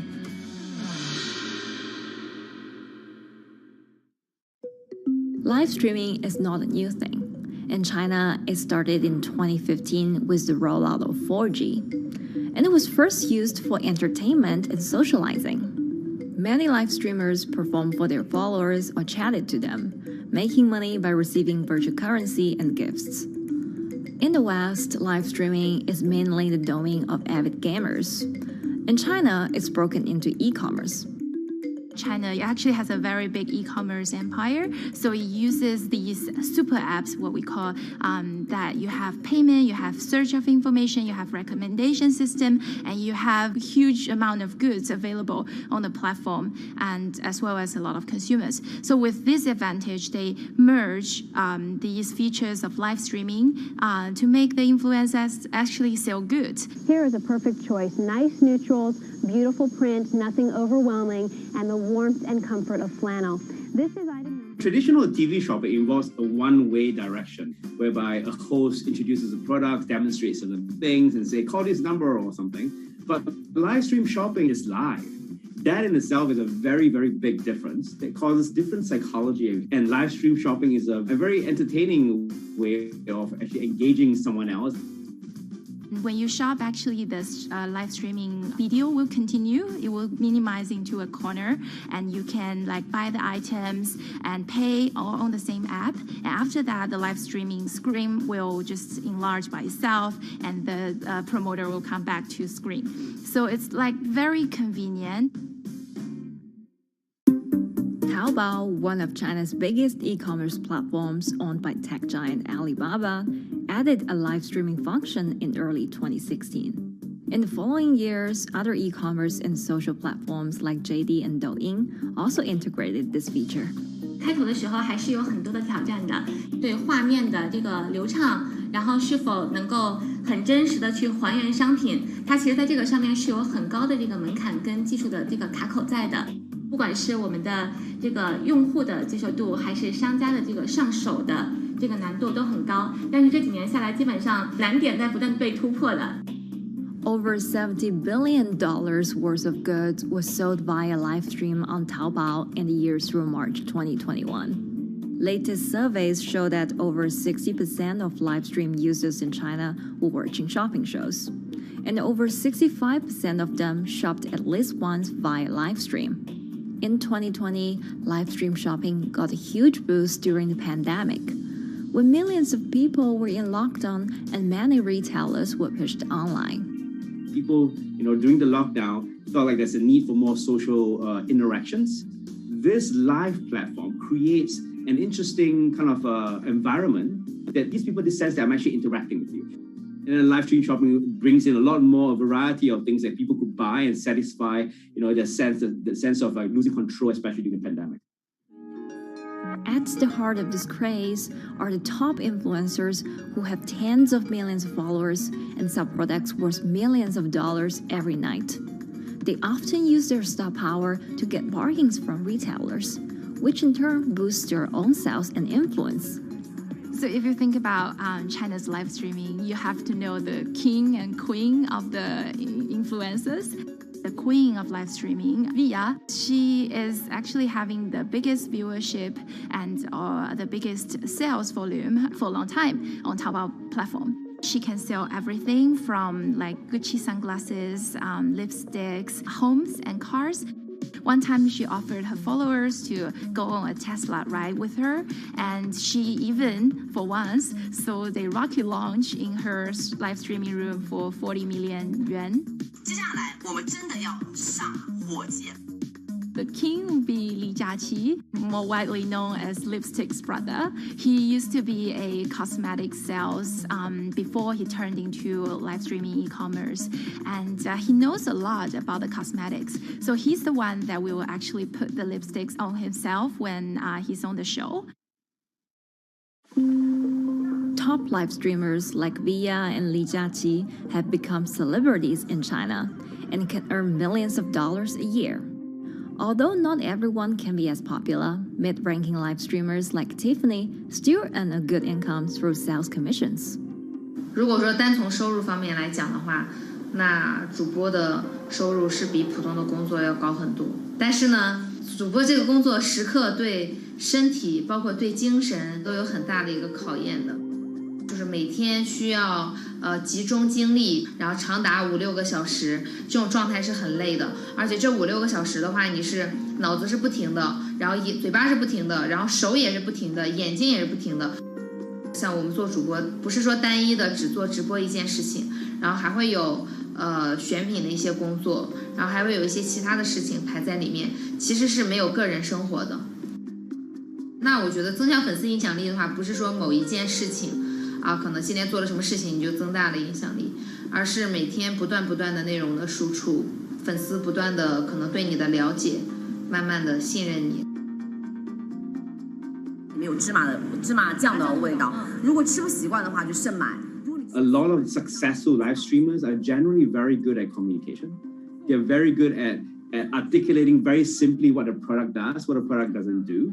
In order for them to sell, they need to be trustworthy and appear trustworthy, and they need to show in some ways that they're authentic, right? So for Via and Li Jiaqi, they are able to articulate that quite a bit through their body language, through what they say. For example, Li Jiaqi will also sometimes say bad things about certain products because to him that's his honest opinion, and sometimes people want to hear that. And so they seem very credible, they seem very trustworthy, and don't forget, they're also very entertaining and very interesting. If you're familiar with Li Jiaqi, he won a Guinness record for like the most lipstick applications to models in like 30 seconds. So if you're able to create a lot of buzz with interesting things that you do, people who may not want to buy lipsticks will also stream in just to watch what he does. And then from there, you might get hooked. 这就是一般女生出门的时候涂的口红的颜色。Live streamers also use sales techniques such as limited time or supply. This sense of scarcity can often encourage viewers to buy. The platform in itself creates and enhances some of these things because you see it live. Something we call social proof has taken over, meaning that, hey, other people are interested, other people are joining in, other people want the same product. and they add it in the chat and they ask questions and they say, oh, I want this too. What happens then? It makes the whole product even more scarce. But it's not just influencers. Local farmers, luxury brands, even mutual funds have also started their own live stream shows. Working with very top-tier live streamers can be risky. It's not necessary that the benefits will end up with the brand. So we see company executives opening their own shows. And we see like P&G have their own sales room, which runs shows every day as well. We also have like local governors in like small towns to sell their agricultural products. So the live streaming is definitely transformed the way product owners can think about how to reach their consumers. And it enables a lot of players to actually sell. Live stream shopping is going global. Merchants in Southeast Asia have embraced this trend. And in the West, Amazon has upgraded its live streaming function, adding interactive features like chat rooms. Companies, including Google and Facebook, are also developing and investing in technologies to integrate video and e-commerce. 直播电商它其实已经开始成为主流，它未来的发展空间跟潜力都是巨大的。接下来大家会越来越依赖这种购物方式，会变成一个比较日常化、比较规范化的这么一个趋势。If you look at the numbers alone, their numbers alone, Li Jiaxi's numbers or Via's numbers, you know that they can sell and you know that they can generate revenue. Are they able to sustain it over a long period of time? It depends on how innovative they are at changing some of the things that they do. But you can't expect consumers one day turn into virtual shopping for good. There will be the nature of us that crave to go into the store, to touch the goods and actually wear it and see how it looks like and walk around in that with our friends. And those things wouldn't be replaceable with live streaming.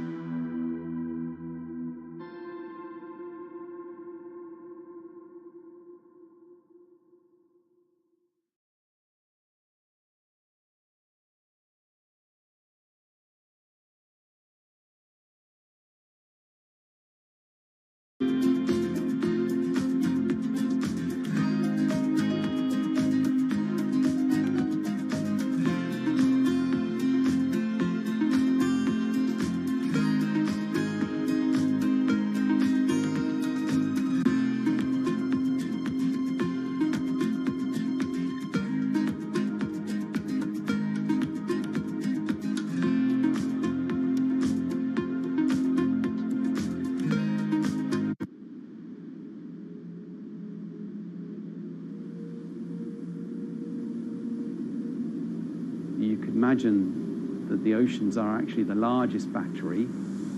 We're storing huge amounts of energy in the oceans. The wave motion can be very deep. It can extend down several hundred meters. And once it gets to the near shore, from about 50 meters, the whole water column is moving backwards and forwards. As we search for ways to reduce our reliance on fossil fuels, some are looking to a largely untapped potential source of renewable energy. In theory, waves off the coast of the United States alone could generate over 2 trillion kilowatt hours of electricity a year, enough to power more than half of the country. Waves intensify and subside not as quickly as the wind, and that means that it can produce a smoother power generation curve. One of the potential advantages of wave energy is that it could act as a complementary source of power compared to other renewables on the grid if it were to be scaled up to commercial scale.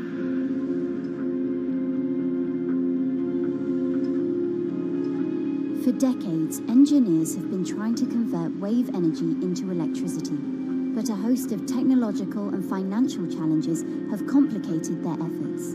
In the years from around 2006 to 2015, there were a spate of bankruptcies in the sector, and this was largely because of a lack of kind of continuous proven projects out at sea with reliable electricity generation. Since then, companies have been trying to develop the technologies at a steadier pace and with a smaller cash burn. But the same questions remain. Can companies develop devices and technologies that actually work?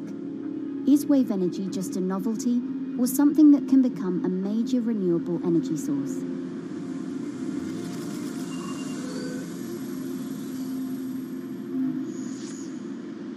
The sea is a very challenging environment within which to operate a power project. So seawater is corrosive and conditions are very rough. So this means that power projects don't have a very long lifetime, and it increases operating and maintenance costs. Partly because of that, many early wave energy projects hit rough waters, such as the Palamas Wave Energy Converter in Portugal and the Isla Limpet project in Scotland. But that hasn't stopped others from trying. Companies are focused on testing projects out at sea, proving their durability, trying to raise capital and bring down cost. The sector hasn't really converged around one single technology design, and companies are kind of undecided about which design works best.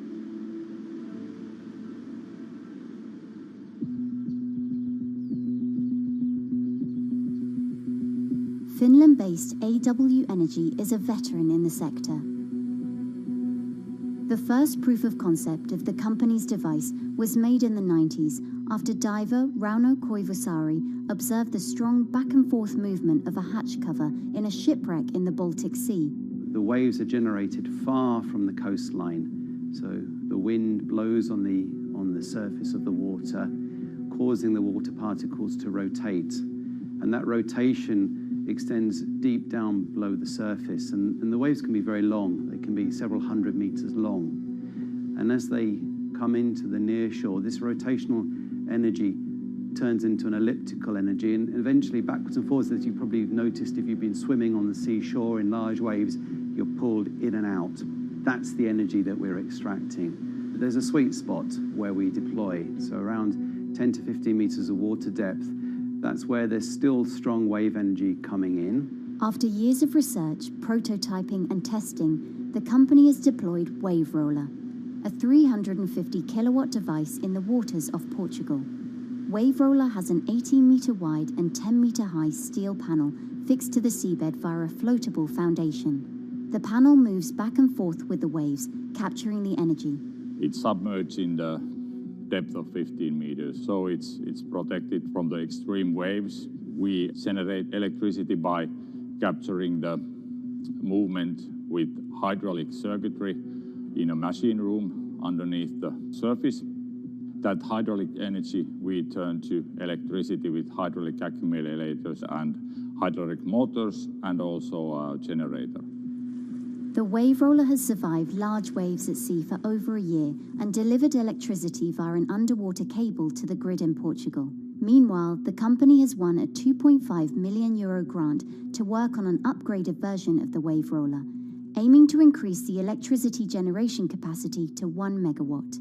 The upscaled device would have a bigger panel, 2 power takeoff units, and improved software to control the energy production. We have taken into use a wave prediction algorithm that kind of tells us what kind of waves are coming into our device.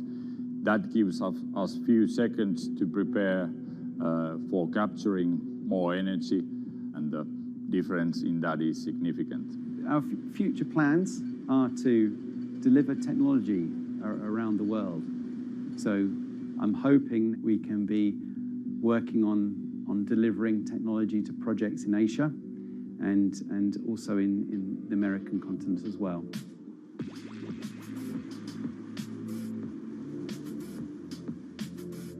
Meanwhile, Israeli company Eco Wave Power is taking a different approach to capturing the power of the ocean.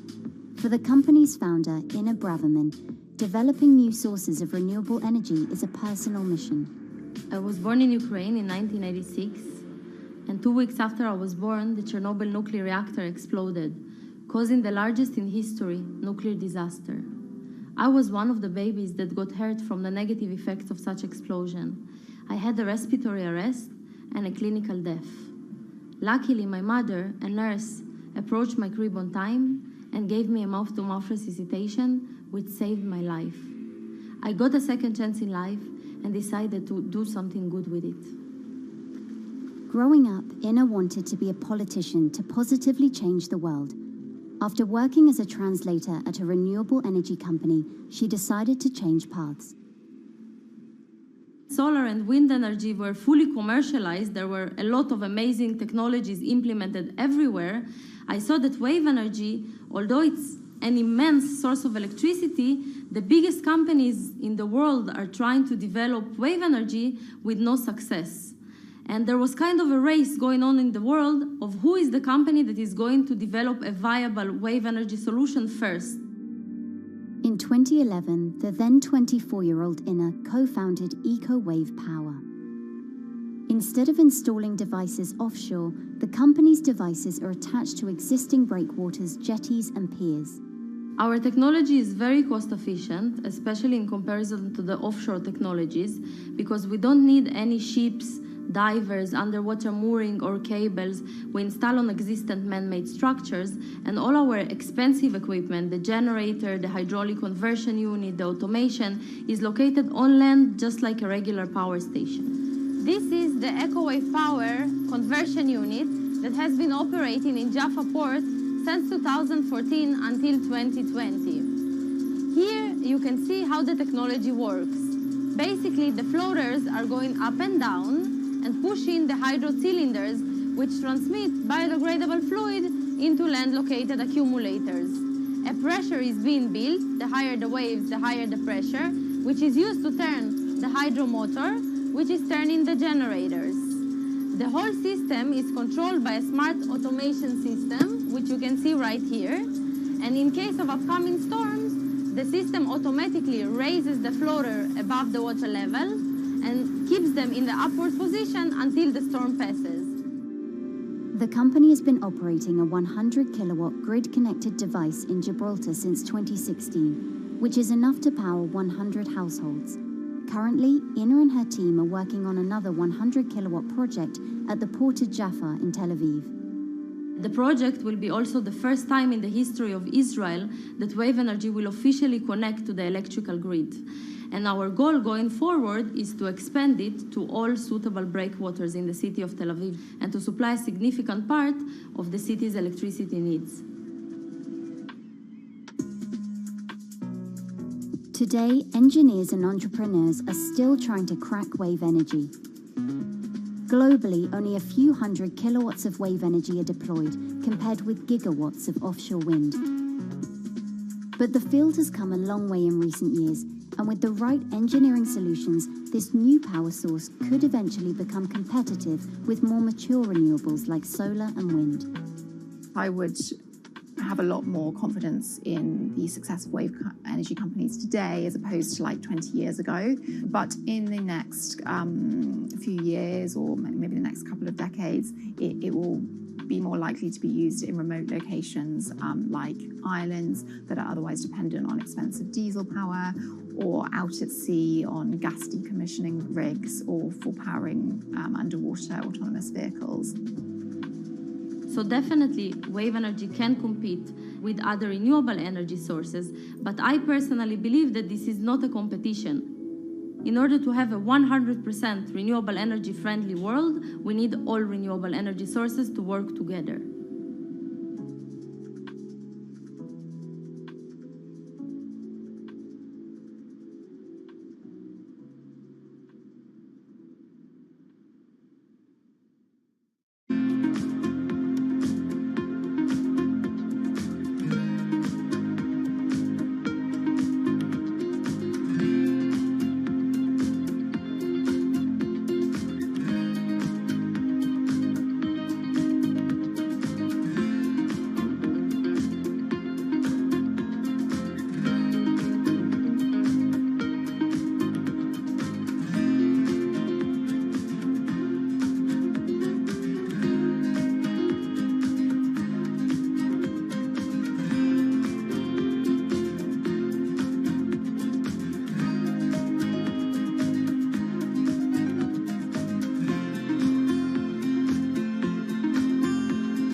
who are all these people from? Who are all these people from?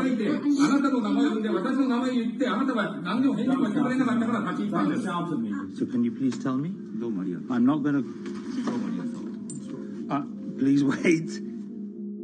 You know, I've covered a lot of companies. I've covered a lot of Machiavellian companies where, you know, people play rough.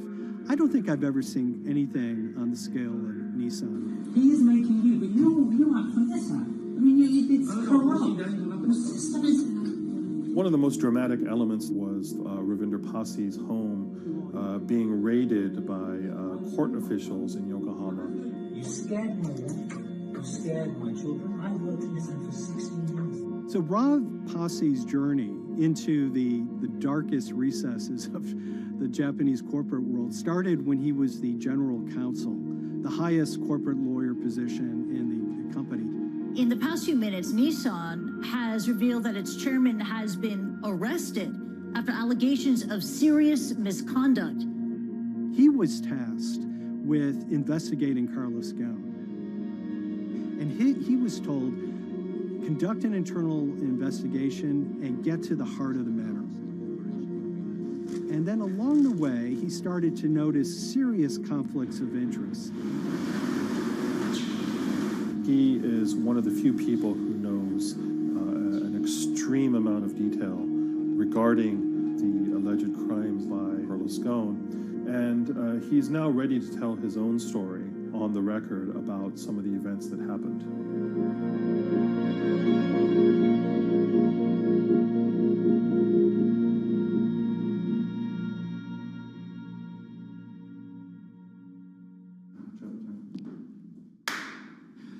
My name is Ravinder Passi. I'm the former Global General Counsel of Nissan Motor Co. Limited. And you could say, yes, I had a front row seat in terms of what was going on. When Carlos Ghosn saved Nissan years ago, he was depicted in Japanese comic books as this hero, and now maybe we'll see comic books where he's the villain. In corporate Japan, Nissan was quite an unusual company. It was led for 2 decades by a non-Japanese executive.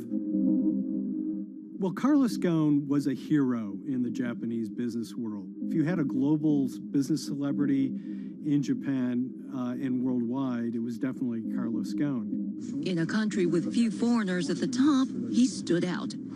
But over the years, he saved Nissan from bankruptcy, allied with Renault and Mitsubishi, and turned the alliance into one of the most competitive in the world. Yet as the years went on, you know, I think his ambitions changed a little bit. He started thinking about legacy plays, and one of them was to really tighten the alliance between Renault and Japan. And unbeknownst to him, there was a contingent of senior Nissan executives that were really felt threatened by that move. They really thought that they would lose complete control of the car company, and even in the government, there was probably a little bit of anxiety about a national champion in the auto industry falling under full-blown foreign control. Carlos Ghosn was an auto industry leader, respected by many in Japan. Now he's in jail. The arrest of Carlos Ghosn came completely out of the blue. This was in November of 2018. He was coming to Japan on Nissan's corporate jet for a regular executive meeting, and he was met on the tarmac by Japanese authorities who whisked him away to a jail and charged him with financial misconduct crimes. So what happened was that a power struggle ensued inside the company, and somewhere along the way, it was criminalized. By that I mean that there were allegations leveled at Carlos Ghosn about the way he reported his pay to Japanese authorities, the way he handled money inside the company, that in other contexts might have been a board action, might have been handled internally. A number of executives at Nissan decided to take this difference and take it over to the Tokyo prosecutor's office, and that unleashed a chain of events that would shake the entire auto industry. So after Carlos Ghosn was arrested, Nissan launched an internal investigation into the events that led up to his arrest.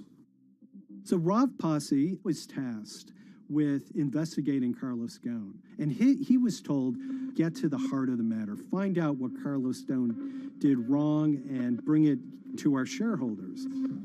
It's really complicated because you had various things coming out of the weeds.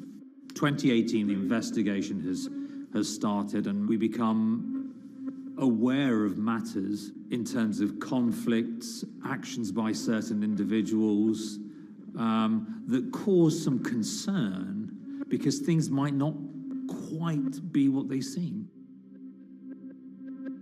So in our story, we really took a close look at Harinada and his role in Carlos Ghosn's downfall. Harinada is one of the most fascinating figures inside Nissan. He's also a lawyer. He's originally Malaysian. Hello, Mr. Hadi. And he had a meteoric rise through the company and became very, very close to Carlos Ghosn and other top figures. He had a front row seat at all the major strategic deliberations at the company. And when he discovered that Carlos Ghosn, as his final legacy play, was going to tighten the relationship between Renault and Nissan, he made a decision to go against Carlos Ghosn. And he became one of the key figures that decided that Carlos Ghosn had to go.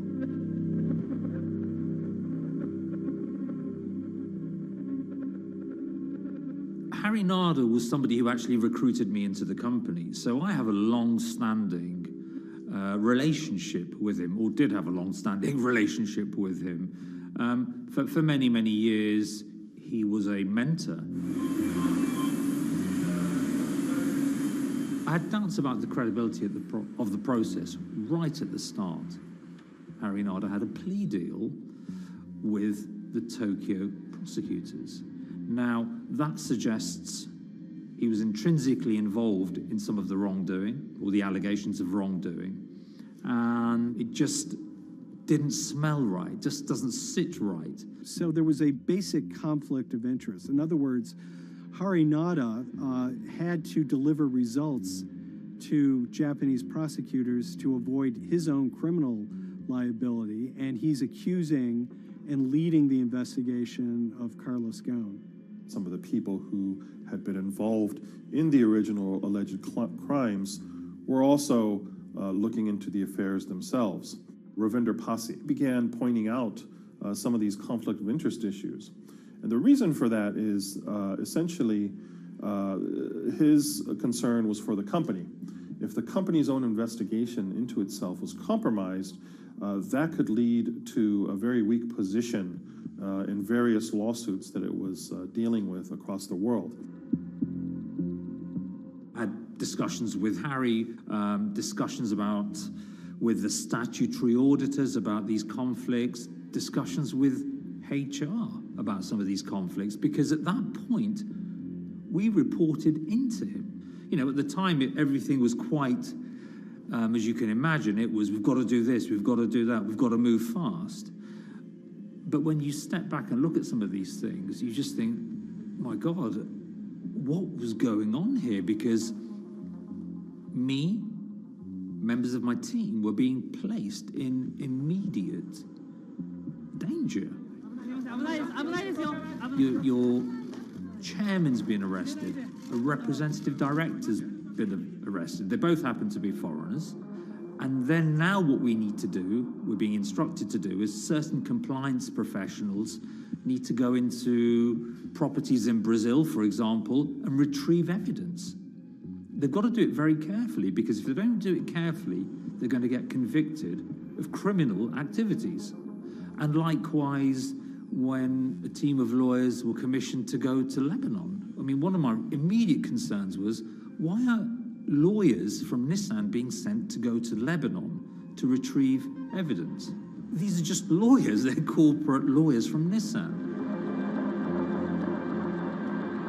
You had revelations that a number of executives had benefited from share appreciation rights when they shouldn't have. I mean, you know, substantive amounts of money being taken by these guys when they weren't entitled to take them. And you do think, yes, how is this going to look later on? It's going to look quite concerning.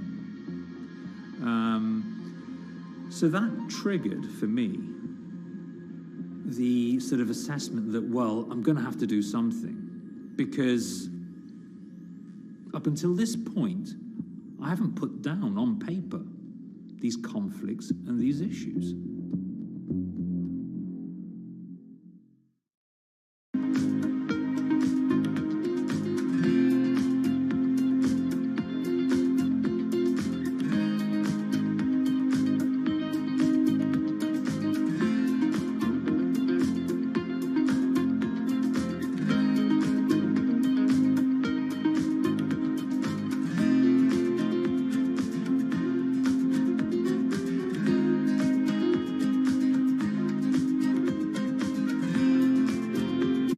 So Rav Pasi makes a fateful move. He writes this letter to the board listing every suspicion he has in great detail, backed up by evidence, backed up by memos, of why this internal investigation had serious problems. He sends the letter to the board and it's crickets. He doesn't hear much of anything. Nothing happened thereafter. Nothing at all. Just like it just gone into a black box. And he began to suspect that there was a desire, even at the highest level within Nissan, to kind of sweep these conflicts of interest under the rug. Unfortunately for me, I think, again, with hindsight, people must have thought that this is the nail that's sticking out, and we can't have this. Within 3 days of me submitting that to the board of directors, that letter to the independent board of directors, I was removed from the Goan Executive Conduct Matters. I was then told that I could not attend board meetings anymore. And up until that point, I had attended every single board meeting. I was then also told that after 8 years of being in Japan, I'd be going back to the UK. It eventually transpired that I'd be the VP of Projects and Transformation, managing a team of 3. So you can imagine what this feels like at this stage. Almost an arbitrary removal from Japan, where I've lived for 8 years, had 3 children there, my family has grown up, and we've been settled there, having a few months earlier been promoted to vice president at a global level, to being almost demoted. So Pasi was essentially being reassigned to get him as far away from the internal investigation as possible, and also to a certain extent in retaliation to some of the issues that he brought up regarding the internal investigation and Harinada. What happened to Rav Pasi can be seen as a series of corporate humiliations. I mean, first of all, his immediate responsibilities were taken away from him. Eventually, he lost, the coveted general counsel title. But it didn't stop there. Toward the end of his stay in Japan, Rav and his wife were convinced that they were being followed. During that period, I'd noticed that whilst driving my car, I'd have other cars following me. First time I noticed this was around mid-March, and I was driving, I can't remember where I was going, but this grey van, small van, just literally started following me. And I noticed that there was somebody in the car taking pictures. And lo and behold, we were absolutely being followed either by people on foot or other individuals, 2 or 3, normally 2 burly men in a car, different cars at different times, following us around. They were following the family as well. And, given I'd seen the Nissan security department behave in a very, very egregious manner with others in terms of following and surveilling, I was very concerned as to what they were doing and who they were giving this information to. Because if they're giving this information to the authorities, you do think, why? What's going on here? I mean, this is just not normal behavior. And this all culminated in a rather dramatic event in the middle of 2020. Who are you people? Where Nissan had hired a legal team and had obtained an unusual court order from the district court in Yokohama to basically do a search of his home and seizure of his corporate laptop and phone and other documents. If you don't let us in now, we have to break this key. So it's a pretty extreme way to treat someone who had spent 16 years at the company. These people have all come in. We don't really know who they are, apart from the fact that I've been shown a badge that says the Yokohama court. And they're here to recover a laptop and a mobile phone. It was even more weird because I'd highlighted to the directors that certain Nissan executives were trying to recover this laptop and this phone whilst I was still in Japan. And I was very concerned because it had evidence on there that related to misconduct matters and other forms of inappropriate conduct. It was just another form of intimidation, another form of harassment, forcing me almost to leave the company and the country.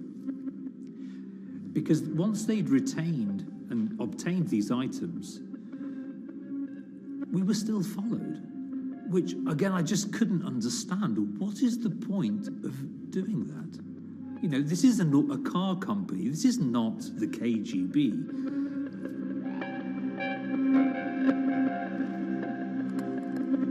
I think it's fair to say that Rav Pasi didn't have full battlefield awareness of all the intrigue going on at Nissan. I mean, Harinata is interesting because he's both charismatic and charming, and one of the most brutal corporate infighters one could ever run across. This is a confidential company email, right? You should not have this.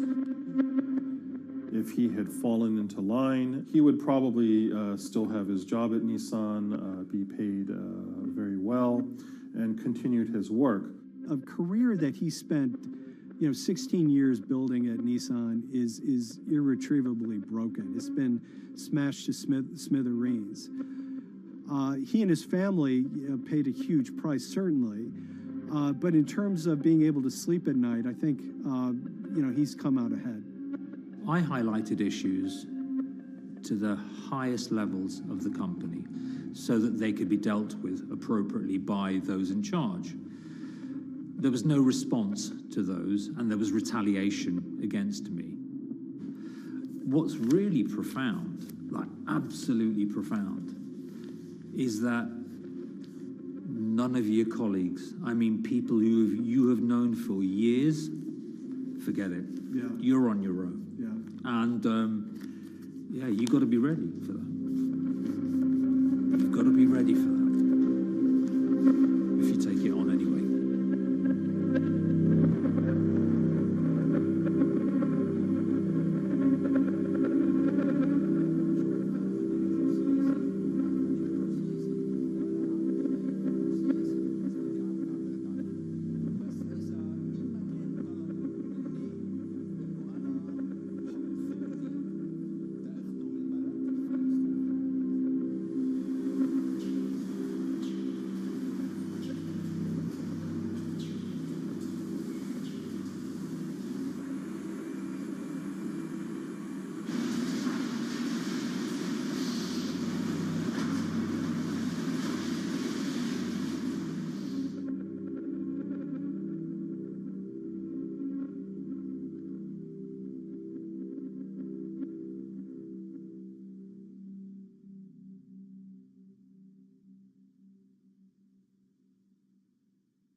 This is the awful truth.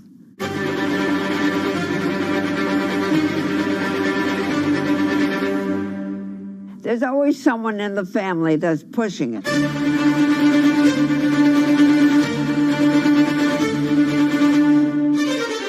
This lady does not deserve to be taken advantage of, especially at your age with your own grandchild. Yeah. My grandma is having to sue them. I'm testifying against them. Nobody's talking. They're one floor below right now. I get afraid to go on the elevator. It's sad that it had to devolve to this. It's like a soap opera to me. It's a very sad thing. It's a family feud. A family feud. Here's a family that, on paper, you would think has the wealth that so many people seek, yet at the end of the day, it seemed to sort of rip everybody apart.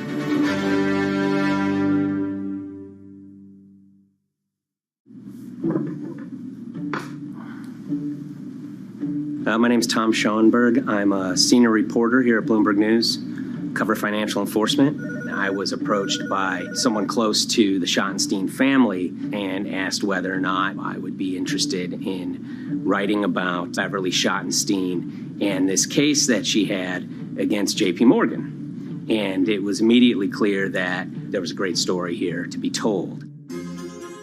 So I started just, assembling all sorts of documents that the family made available to me. That included a diary that Beverly had begun writing when she started having suspicions about what was actually going on with her money. Beverly obtained her wealth from the Schottenstein kind of retail empire that has at times included Big Lots, Value City, American Eagle Outfitters, DSW Shoes. Beverly's husband died, and at which point they sold off their portion of the company, bringing them an enormous amount of wealth at around 1990. Estimates of her wealth were around $90 million. She, for many years, had that pool of money being managed by outside advisors. Her grandsons in the late 2000s had both graduated and were becoming financial advisors. She gave them a little bit to work with, and over time, her grandson, Evan, became the trustee of her entire estate. Managing sort of family money is not a conflict. In fact, some ways in wealth management, it's kind of how you get your start. It's kind of the seed that you need to sort of get going in the business. But Beverly started having suspicions that something was wrong probably in around 2016. Well, there were suspicious things, but taken separately without everyone talking about their own experiences, it was hard to really put it together. She had written a check to her caretaker, Dawn, that bounced. So she went down to her local Chase branch to sort of find out what was going on. She wasn't getting paper statements in the mail, so she asked them to print out a number of her statements having to do with her checking account and her credit card account. So we went to the bank and asked for the statements. And she got a whole year and going through all of them, page by page by page. And it was there she saw all sorts of charges that she said she didn't authorize or didn't know about. I was becoming very, very suspicious. I was starting to look in the money part, and that's what bothered me more when I saw that money was going. And I was not a big spender. Around the same time, Dawn, she starts noticing Beverly's son, who lived in the condominium below her, came up with Evan with a shredder and started grabbing papers in her office area, including some with JP Morgan letterhead, and just started sitting at the kitchen table, just shredding documents over and over. Yeah, they came in one morning. They used to do it in the back. Through the back door, and they brought the shredder inside. And then they went in the drawers in the office and took out all the papers, and they started doing it. I was very suspicious because I know you don't go around and destroying papers. Beverly said that they had done this many times before. That's when she said to me, Dawn, I'm going to write my feelings in this black book. Diary. And it's a diary, and she started writing. Each day she would write a little at a time. Around the holidays of 2018, a package had arrived, a FedEx package, and in it were materials about a venture capital fund based out of the Cayman Islands. Dawn and some other family members take a look at this, and they see that Beverly is signed up for this fund to the tune of $5 million over the course of several years. And that was really the beginning of it. That was sort of the tip of the iceberg when it became obvious that something was going on, that my grandmother really wasn't aware of this fund. You know, Beverly started to panic. She got really upset and called, J.P. Morgan's headquarters in New York and asked for Jamie Dimon. She said she was told someone would call her back, but she says that never happened. She wrote a letter to Evan and Avi, and in there she laid out a number of things that were concerning her: unauthorized trading, the checking account.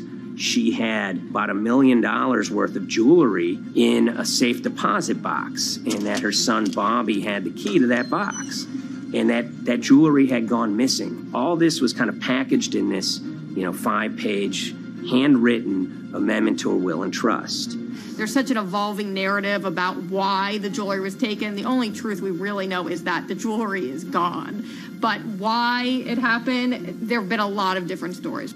You just don't take your mother's wonderful things and hand it out. And they emailed that note to J.P. Morgan to seize all activity on her account. And it ended up setting off a firestorm after that.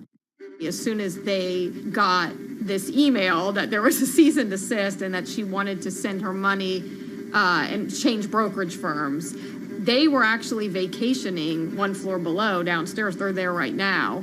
The next day, Beverly's in her place. The granddaughter's still in her place visiting. Dawn is there, and up comes Bobby kind of barging through the door. And he's screaming about what was sent to the J.P. Morgan. They're now investigating them. And he's furious, takes his mother and sort of puts her into a chair, gets pen and paper, and she says physically forced her to write a retraction letter.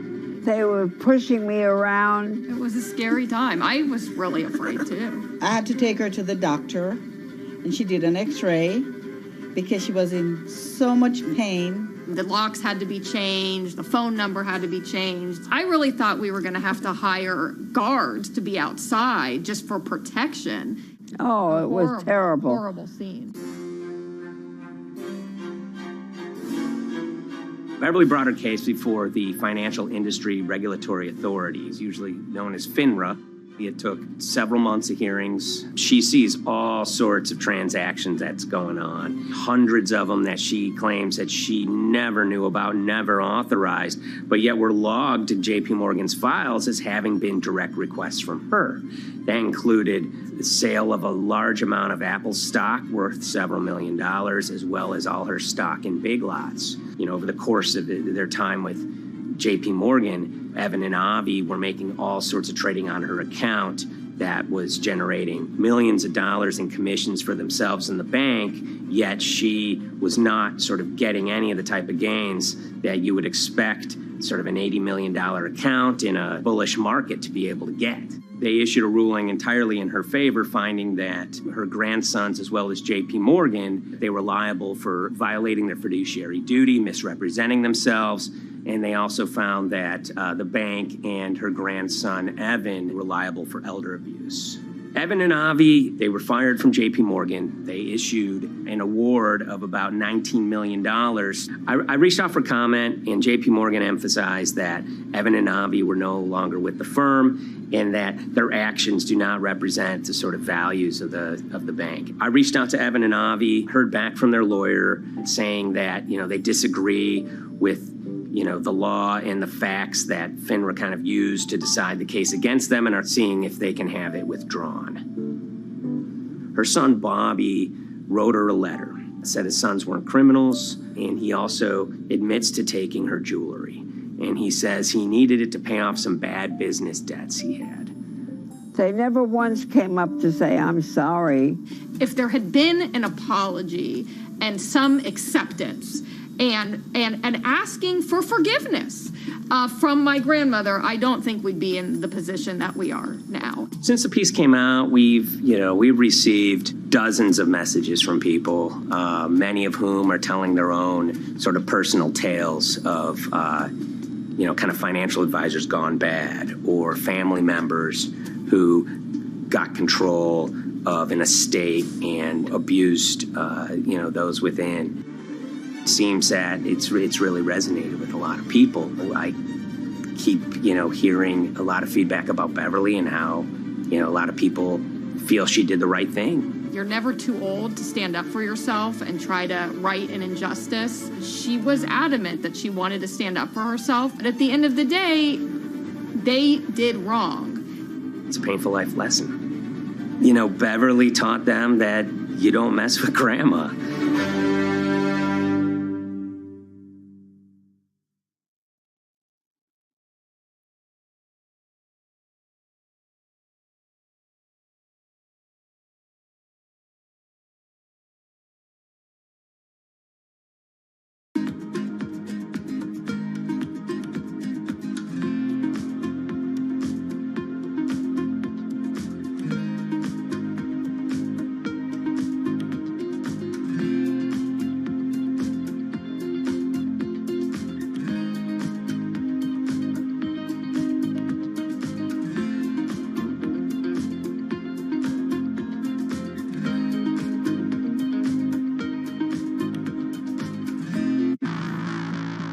On April 20th, oil markets did something they never had before, and they crashed, went into negative territory and closed the day at minus $40. Meanwhile, in a place called Thaden Boyce in Essex, a group of 9 traders, led by a guy called Cuddles, made $660 million over the course of a couple of hours. The price of oil has collapsed to a record low. We've never really seen anything like it. WTI this morning down more than 35%. People maybe wouldn't have been so surprised if the oil price had fallen to zero, but the oil price went to minus 38. It went far lower than anyone had expected. And so lots of people in the market were saying, well, hang on, something else is going on here.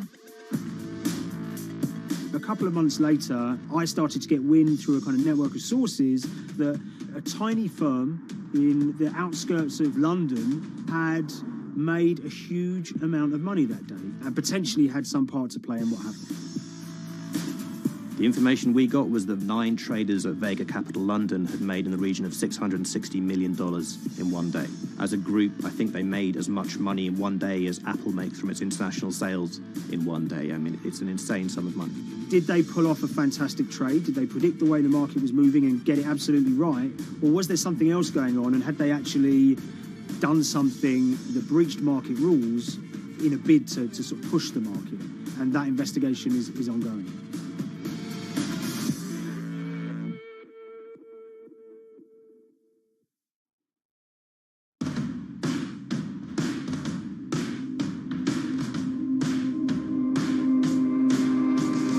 So Paul Commins is a trader who cut his teeth in the pits in the 80s and 90s. When everyone had a nickname, his was Cuddles. If you can imagine, that was a very sort of cutthroat type of world where people are doing, hundreds of thousands and millions of dollar trades by shouting at each other, giving hand signals, and then sort of scrawling on scraps of paper. The culture of the trading pits in London was very influenced by the working class guys who became traders there. They weren't like the city bankers that had gone before them. They weren't usually Oxford or Cambridge. They didn't wear Savile Row suits. They were ordinary working guys who happened to have a talent for trading.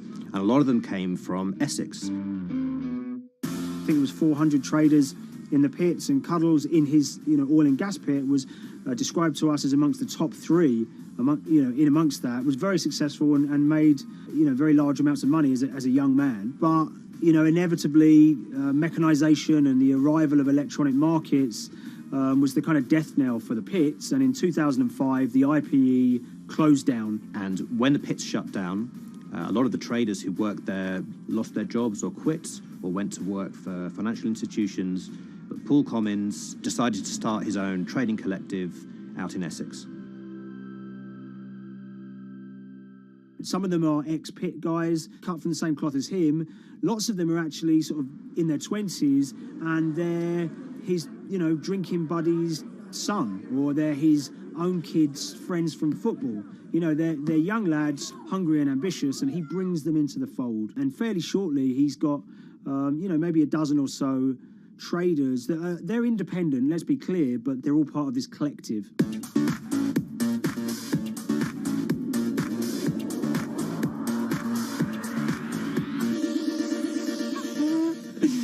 Yeah, I'll let Liam deal with Essex.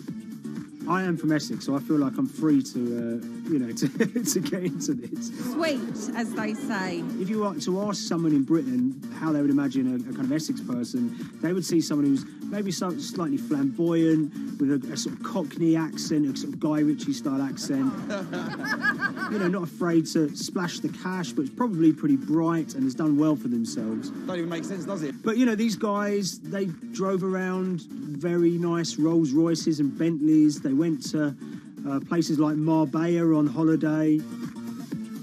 Thaden Boyce is a very wealthy place. You have to have considerable income to be able to afford to live in that village. It's a really nice place to live, and it's 20 minutes tube ride away from the city. Earlier in the summer, we have this lead, which is that there's this tiny firm called Vega Capital London, and they were the biggest winners from the biggest oil crash in history. Anyone that covers markets is going to be surprised about that. You're thinking your BPs of the world or your Glencores, but there's this tiny firm. And one of the big challenges that we had was actually finding out who worked with Vega Capital. It wasn't immediately obvious, and at first we had absolutely no idea. If you go to the Vega Capital website, it says it's under construction. If you do basic online searching, it's very difficult to find anyone who's publicly connected to the company. So inevitably, we're incredibly curious at this point. Like, who the hell are these people? The more reporting we did, the more it became clear that this group were connected socially as well as professionally. They went to weddings together, they played golf together, they would go on holiday together. We found out that a number of them were members of the West Ham Supporters Club in London. A few of them started companies together, so you could see all the connections between them and start to see a distinct group emerging. And it really just was this kind of shock that, this wasn't just like a hedge fund or a firm you'd never heard of. This was actually a group of buddies who all had the same experience on this day and had all made a huge amount of money.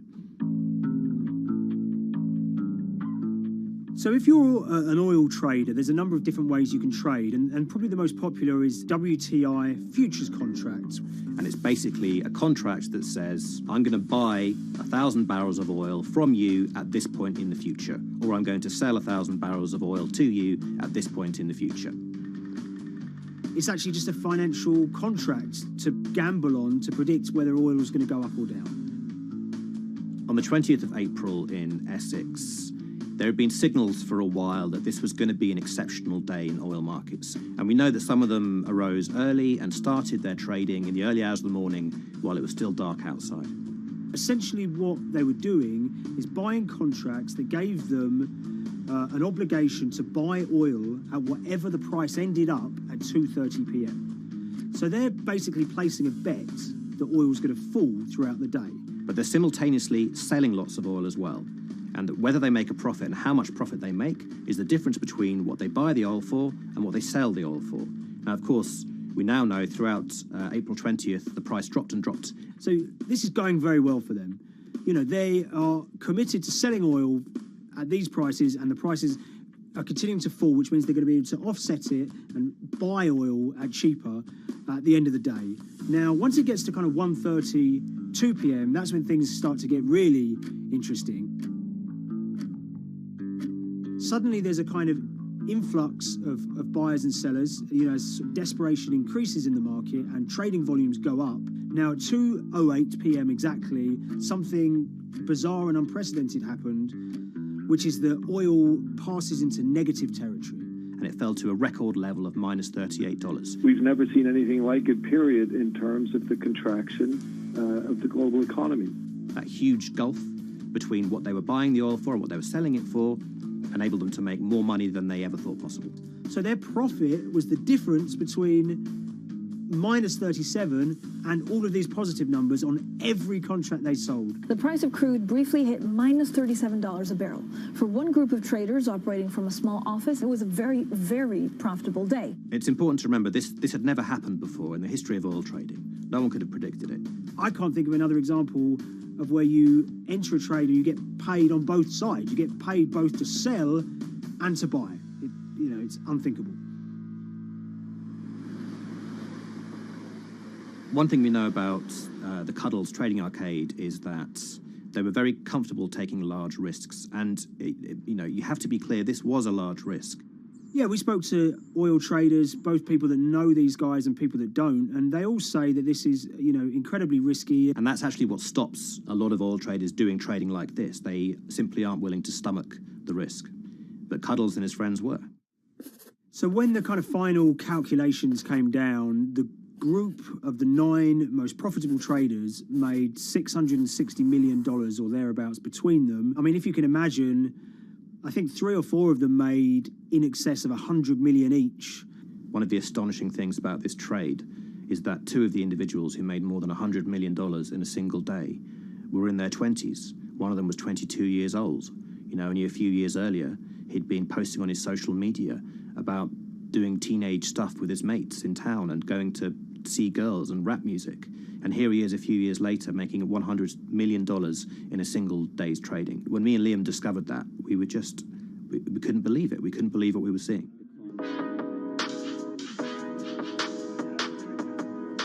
Oil trading is a zero-sum game. Anytime you're making money as an oil trader, someone else is losing it. Amongst the biggest losers were the investors in this Chinese fund, Crude Oil Treasure Fund. There were thousands of them, and they lost everything. Lots of people had put their savings into oil funds. They lost money that day.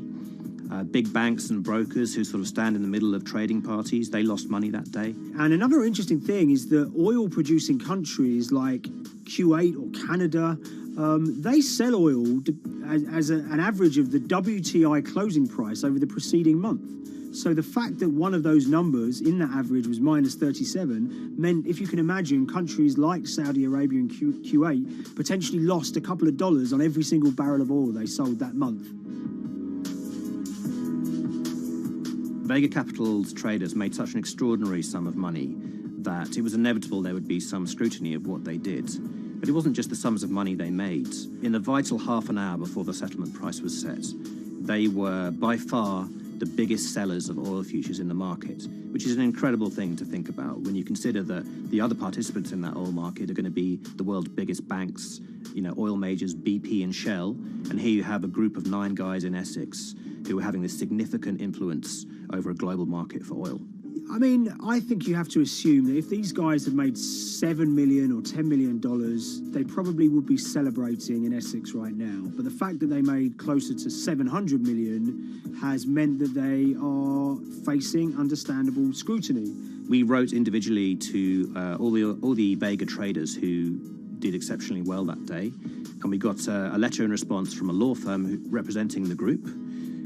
The law firm was at pains to point out, number one, that they haven't been accused of any wrongdoing, that they all traded independently and separately, and they'd basically all made up their own minds that this was what was going to happen in oil markets based on publicly available knowledge, and decided to execute this trade.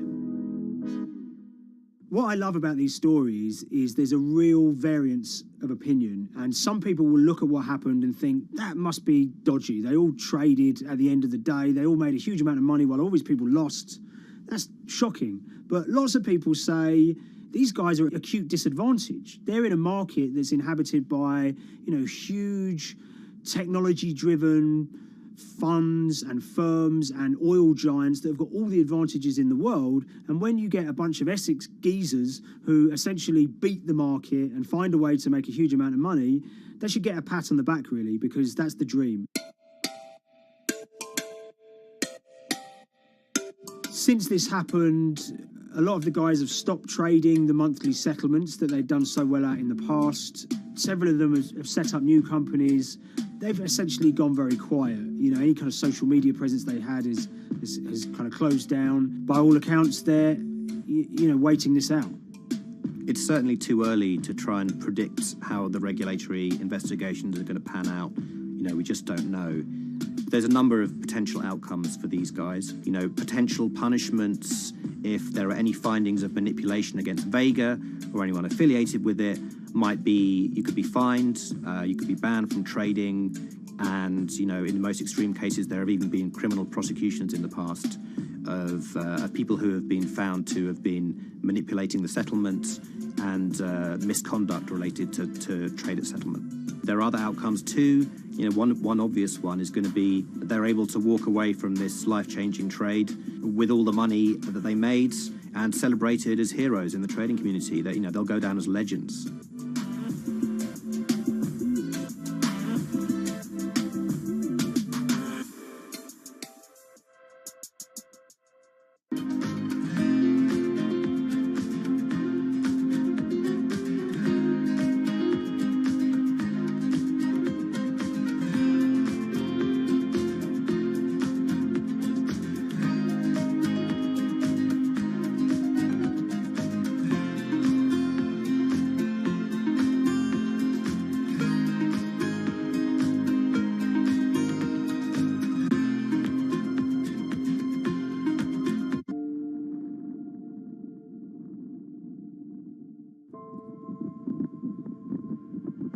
It's very important, given the nature of the climate crisis right now, for the general public to have an understanding of what progress is or is not actually happening. And I think many readers right now, they'll see these hundreds and hundreds of companies making these big, bold climate claims. And they would be forgiven to think that we're well on our way to meeting the emission reduction trajectory we need to be on. And the reality of the matter is we're just not on that trajectory. And a key reason for this sort of disconnect is the use of offsets that aren't doing what they claim to be doing. We have a massive potential for sort of willful blindness. We can convince ourselves of things regardless of what the facts are. And so that's what tends to happen in these cases. It's not that anybody is setting out to commit climate fraud. They sort of walk themselves into a situation and they convince themselves of one thing, and that allows them to convince themselves of another thing. But at the end of the day, they're doing something that makes no sense at all.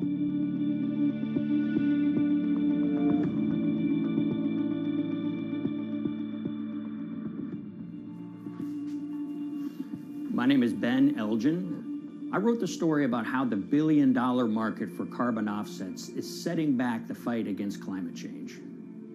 So one of the challenges in reporting on carbon offsets and trying to figure out what's going on is really finding good experts who have been steeped in this marketplace and are willing to candidly talk about it.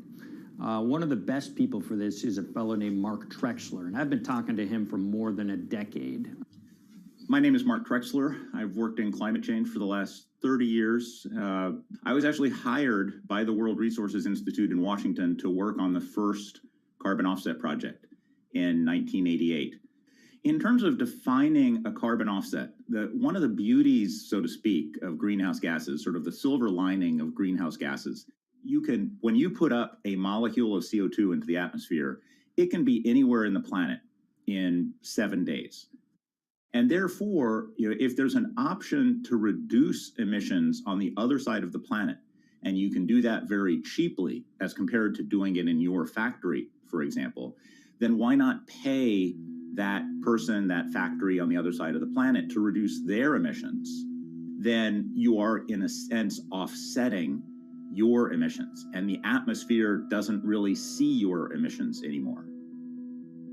So carbon offsets have been around for quite some time, and they were actually key with these international climate agreements, such as the Kyoto Protocol, which mandated the wealthiest countries reduce their greenhouse gas emissions. The treaty was signed on the 11th of December, 1997. Decided. The business community in general saw carbon offsets as a huge opportunity to comply with whatever policies and measures might be coming down the pike on climate change much more cost effectively. We've seen a huge surge in companies making big proclamations about how they're going carbon neutral or zeroing out all of their carbon emissions. We're going to reduce our carbon footprint to net zero. Unilever is committing to net zero emissions. We can achieve a net zero emissions world. We began looking at these corporate claims of dramatically reduced emissions, and we noticed so many of these companies were using carbon offsets to achieve these aims. And as we began to look at the carbon offset projects themselves, what we found is that the environmental benefits claimed by these companies are not actually what they seem to be.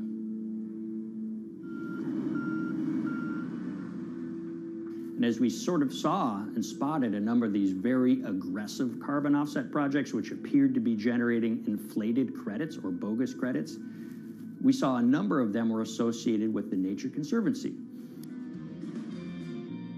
This surprised us. The Nature Conservancy is the world's biggest environmental group. They have about $1 billion a year in revenues, and they've been around for 7 decades. They've preserved about 125 million acres of land, and they've done so many good works over the years, and they've been very strong size, a big polluter, but they're very happy to work with them. Some might say that, well, that's selling out, but others would say, and those at the Nature Conservancy would say, these companies have deep pockets. They can help fund important preservation work, and we have absolutely no problem working with them on this stuff. So companies are very warm, and they've partnered with the Nature Conservancy for many years. And yeah, it definitely lends a sheen of credibility to these projects. Here's 20 new reasons to visit Disney World this year. 1, 2, 3. If you look at, for instance, Disney, that's a sprawling company with theme parks and cruise lines that burn up diesel fuel. They have office buildings and television studios that consume electricity. So these companies are trying to make major reductions in their carbon footprints, but it's very difficult to change these fundamental ways their businesses operate. So Disney has been a big buyer of carbon offsets that are orchestrated by the Nature Conservancy. One of the projects that they buy from is called Pennsylvania Ridges. And that's a plot of land. Most of the land is actually about a 3-hour drive outside of Philadelphia. Interestingly, this land, 3,000 of these acres, was actually acquired by the Nature Conservancy in the late 1990s. This land was imminently threatened. There was a pending logging contract on this land. So they do what they've done so well for all of these years, which is they go out, they raise money from local philanthropists, and they go buy this land to protect it from developers and loggers. And at the time, according to an archived version of the Nature Conservancy's website, when they were proudly announcing this deal, they said, these threats have been abated because of this acquisition by the Nature Conservancy. So it's really interesting now, fast forward 2 decades to earlier this year when they put forward this carbon project. And if you look through it, this land is a key part of that carbon project. And what they're now saying is this land is now, once again, imminently threatened. 72% of the trees are going to be cut within 5 years. Now, this is just astounding because this land is owned by the Nature Conservancy. They do not clear-cut land that they've bought through philanthropic donations. So this scenario that they've put forward to get carbon revenues is not really plausible. And what that means is when you have Disney coming in and buying these credits, when it eventually lowers its carbon footprint because of these credits, well, that won't be a credible or truthful claim by Disney.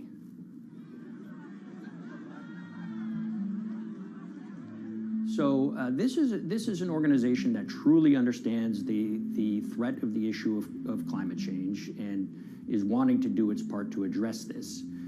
However, in this situation, it just appears their drive, which they've had for decades, to increase the amount of revenues that it can use for land preservation work.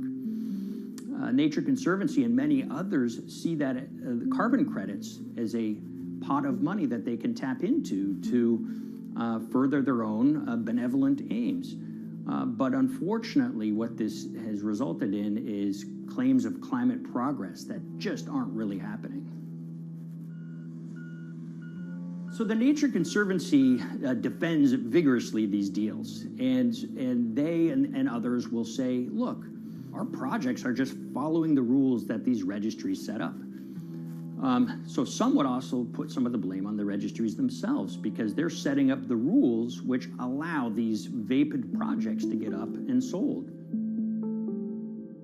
So we've reached out to all of the companies we mentioned in this story, including Disney. They didn't want to be interviewed for this story, but they all told us that, look, we have to rely on the experts out there, and those experts, they say, are these carbon registries that have been set up. Most of these Nature Conservancy deals are set up and sold on this exchange. It's called the American Carbon Registry.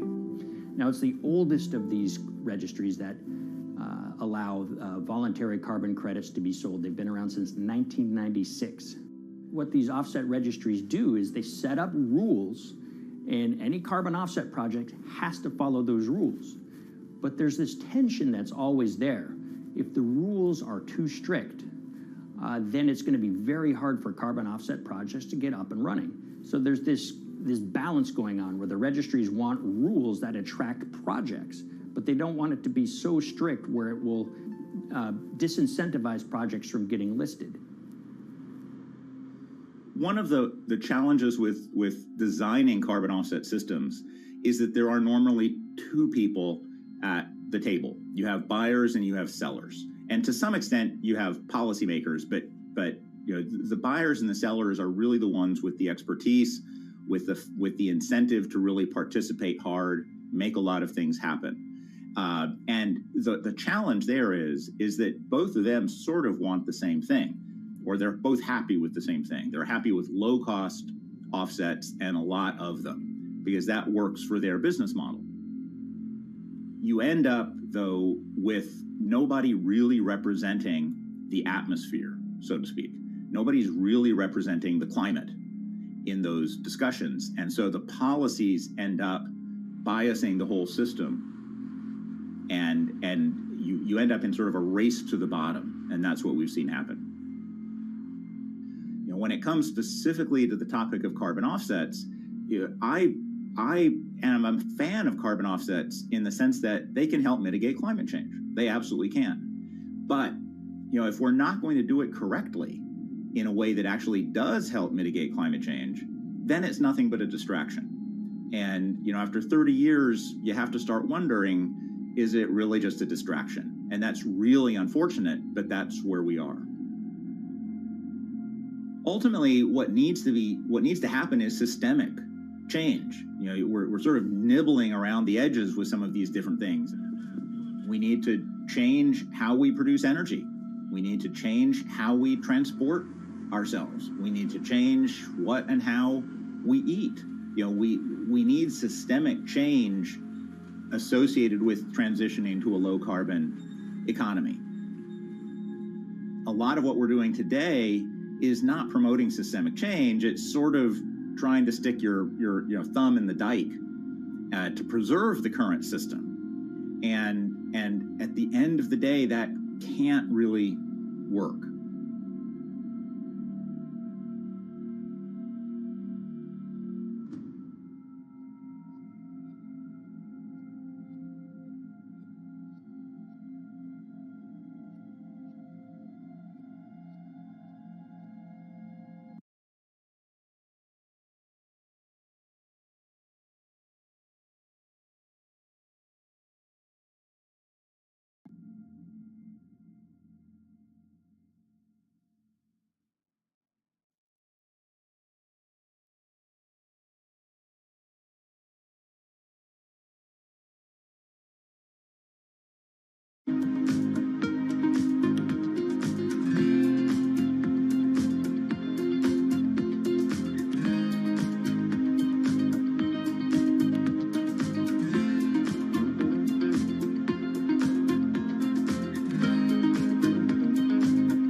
the Hyperloop. There's a good chance you've heard the name by now. This is the Hyperloop system. It can take people hundreds of miles in minutes. The Hyperloop, a series of tubes that would transport people in pods at ultra-high speeds over long distances. It's a remarkable new form of transportation that can whisk people from city to city in a flash. 29 minutes from New York to D.C., 30 minutes from L.A. to San Francisco. For years, we've been seeing these futuristic, utopian renderings of some cross between a spaceship and a monorail. But lately, the Hyperloop is becoming much more real. Yes. It was surreal to be even sitting inside a Hyperloop, and just even more incredible to actually be like riding down a track in something that was nothing more than a crazy idea 6 years before. Companies all around the world have been developing and testing the technology needed to propel passengers at speeds of over 1,000 kilometers per hour. But for many, speed is only the first step to unlocking the full transformational effects of a new mode of transportation. Fast is what we just sort of take for granted in the Hyperloop world. It's the network effects that really deliver the benefit. And that opens up a completely different scale of economic opportunity.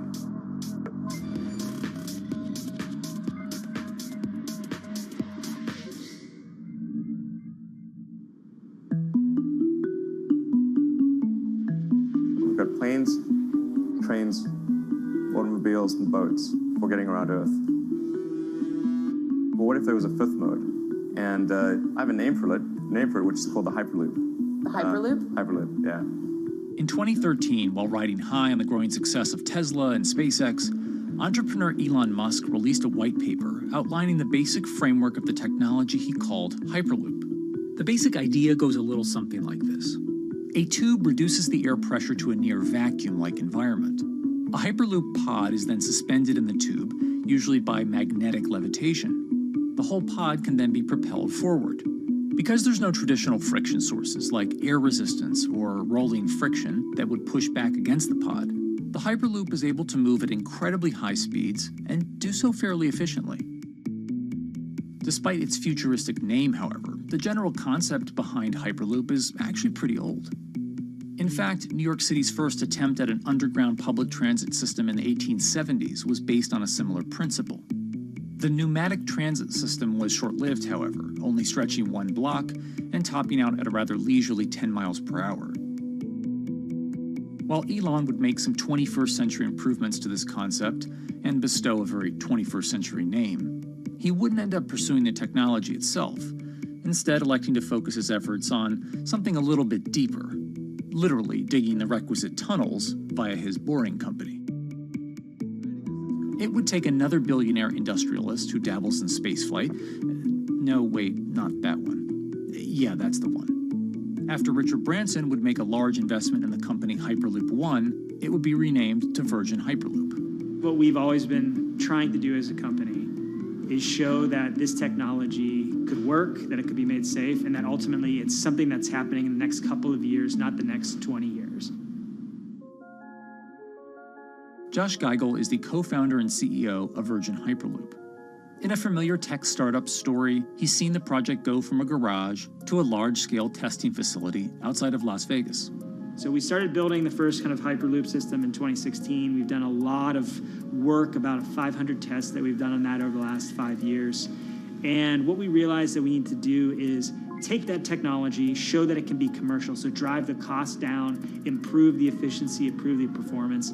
But the key thing is actually making it approachable and safe for individuals. In order to do that, Josh, along with Virgin's head of passenger experience, Sarah Lucian, bravely volunteered to take the inaugural ride. What her and I were realizing is we're the first two people sitting in a Hyperloop. The only type of people that have gone through this environment are in spacesuits, and there we are in just normal clothes because of the system, the safety of what we've designed. 3, 2, 1, launch. And then once we started going, you felt a bit of acceleration. We accelerated a little bit harder than we would in commercial, be like a sports car. Yes. We got to about 108 miles an hour on that test. And it's a short run, it's about 500 yards or so, and came to a stop. The test, lasting only about 20 seconds and covering only a quarter of a mile at just over 100 miles per hour, is a long way away from a true functioning Hyperloop. But as for optics, it's a crucial step for the future of funding. The number one question we got from investors or from project proponents or just people in general was like, is a Hyperloop safe? And what better way to show something is safe than by actually getting people on it? But convincing investors and governments that would likely be fronting some of the construction costs for an unproven technology is no easy task. First and foremost is the question of safety. Most people don't know how an airplane works, but yet they get on an airplane. They get on an airplane because, it's faster than driving, and most importantly, they've probably gotten off of one before, they've seen someone get off of one before. And so what we set out to do was actually show that Hyperloop could be safe with two normal people, not astronauts, not adrenaline junkies or test pilots or anything like that. Two normal people getting on a Hyperloop, and then most importantly, those two people getting off. But beyond safety concerns, constructing Hyperloops will undoubtedly require a significant capital investment to the estimated tune of around $60 million per kilometer of track. So a track from San Francisco to Los Angeles, for example, is likely to come with a price tag over $10 billion. And before large governments are willing to come in and front those costs, investors who are funding Hyperloop development must accept it as a long-term mixture of technology and infrastructure investing. Investors that are used to short returns because you're developing apps or something to that effect, those aren't the investors that really get excited about Hyperloop. What you start to see is the people that are looking at platform technologies, right? So this idea that because the smartphone existed, Uber could exist, right? So who are like the Vanderbilts of this century? And that's the part where you're going to get a lot more no's than yeses. But those people that have the ability, the fortitude to stick it out, to see the game-changing platform here, those are the people that we're looking for. And since we've done that passenger test, there has been a lot of interest that's really, this is a lot sooner than I thought.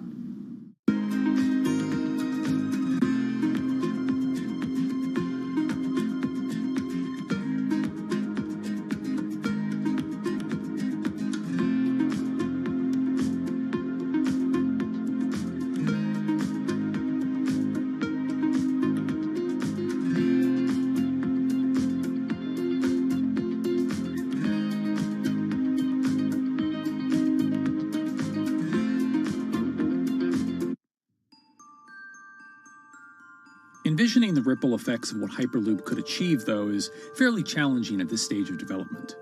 It's fast, yes, but for point-to-point travel, traditional maglev trains can move pretty fast as well. And outside of China, South Korea, and Japan, even those haven't seen much adoption elsewhere due to the high costs and questionable profitability. The Shanghai line in China, for example, loses around $100 million every year. Hyperloop companies, however, believe they can offer something different than traditional railway lines. My name's Alan James, and as far as I know, I'm the only guy on the planet who's written a government-level business case for 300 kmh conventional high-speed rail, 500 kmh maglev, and 1,000 kmh Hyperloop. It's fundamentally about moving people from where they are to where they want to go, when they want to make those journeys, and doing it in much smaller numbers. So pod designs for Hyperloop range from 12 to 28 seats, typically. Why are they small? It's because small enables the network to operate flexibly. And a great example of that is the east-west strategic route across the north of England, from Liverpool to Manchester to Leeds. So to get from Liverpool via Manchester to Leeds by train is just short of 2 hours today. It'll probably take you 2 hours driving as well in average traffic conditions.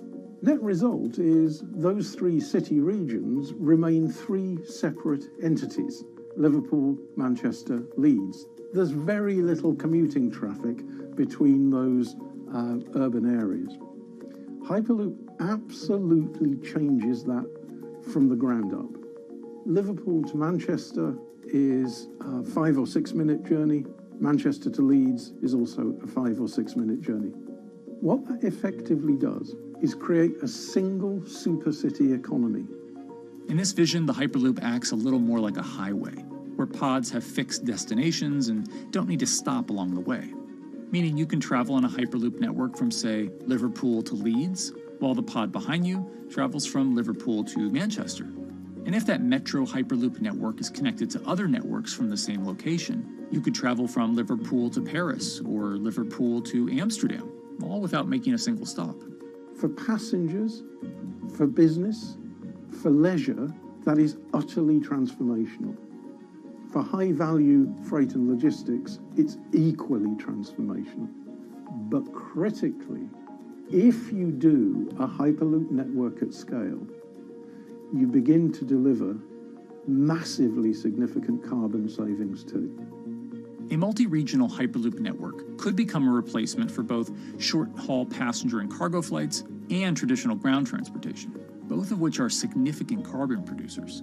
One Hyperloop-connected distribution hub, perhaps at an airport that is predominantly used for international air freight, replacing maybe 10, 12, 15 distributed road hubs. It takes a lot of polluting and inefficient truck haulage off the roads. That itself means roads gain extra capacity.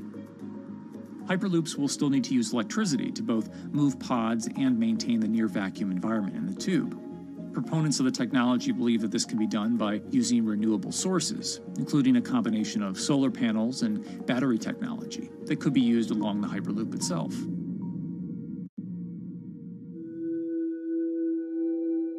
But even with all multipliers of time and carbon emission savings that a Hyperloop network may provide, the investment capital required to actually build such a network becomes even more economically and politically daunting.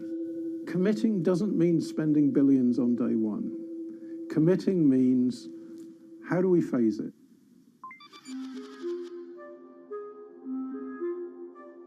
One company in the Netherlands is working to develop that technology, and perhaps more importantly, the international coalition needed to make the Hyperloop network a reality.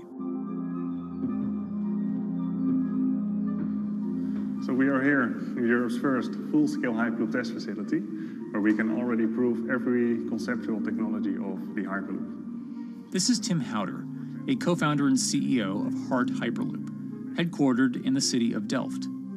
And while this testing tube might not seem as large as others, inside is a key technology to create the on- and off-ramp type infrastructure of a Hyperloop network. That is, a lane switch. That's something we can already test here. You can actually see it here, that the track is diverging from one track into two. That makes it possible to eventually split up the Hyperloop track in two sections. And in that sense, you can create a complete Hyperloop network that in the end will make it possible to travel, for example, over a whole continent.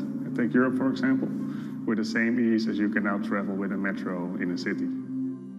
The nice thing about this magnetic levitation system that we've developed is that there's absolutely zero moving components in the track. So for example, if you have to do a lane switch, all you do is that the tube basically splits up, and statically the tracks also split up.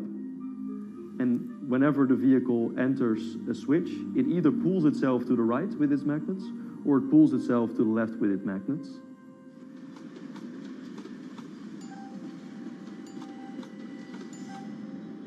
Lane switching on traditional rail requires the physical movement of the rail. Even modern magnetic levitation tracks use lane switching techniques in order to transfer trains from one track to another.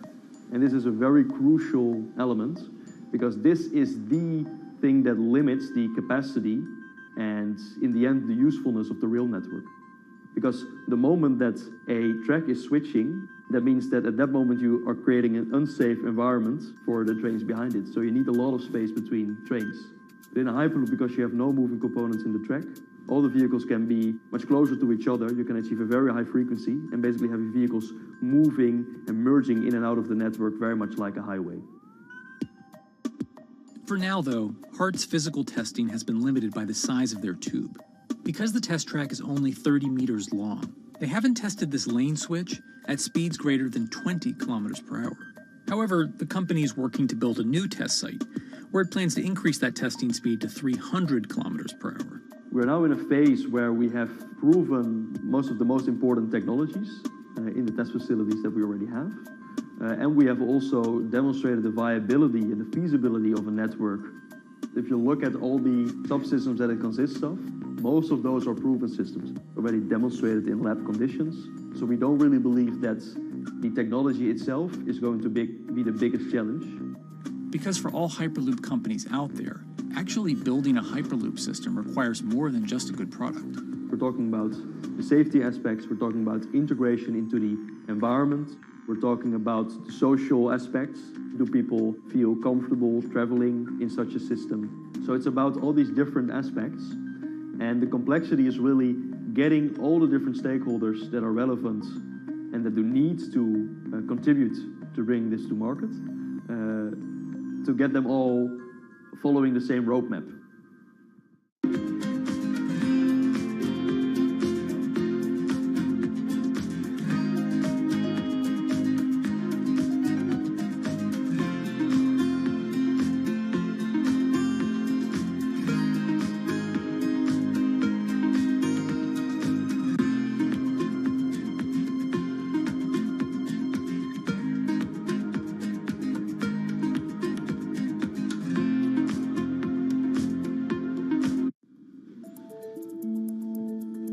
In order to help build this coalition of private and public interest in Hyperloop development, HART in 2018 partnered with other Hyperloop companies from Europe and Canada. The goal was to define, establish, and standardize the framework to regulate Hyperloop systems.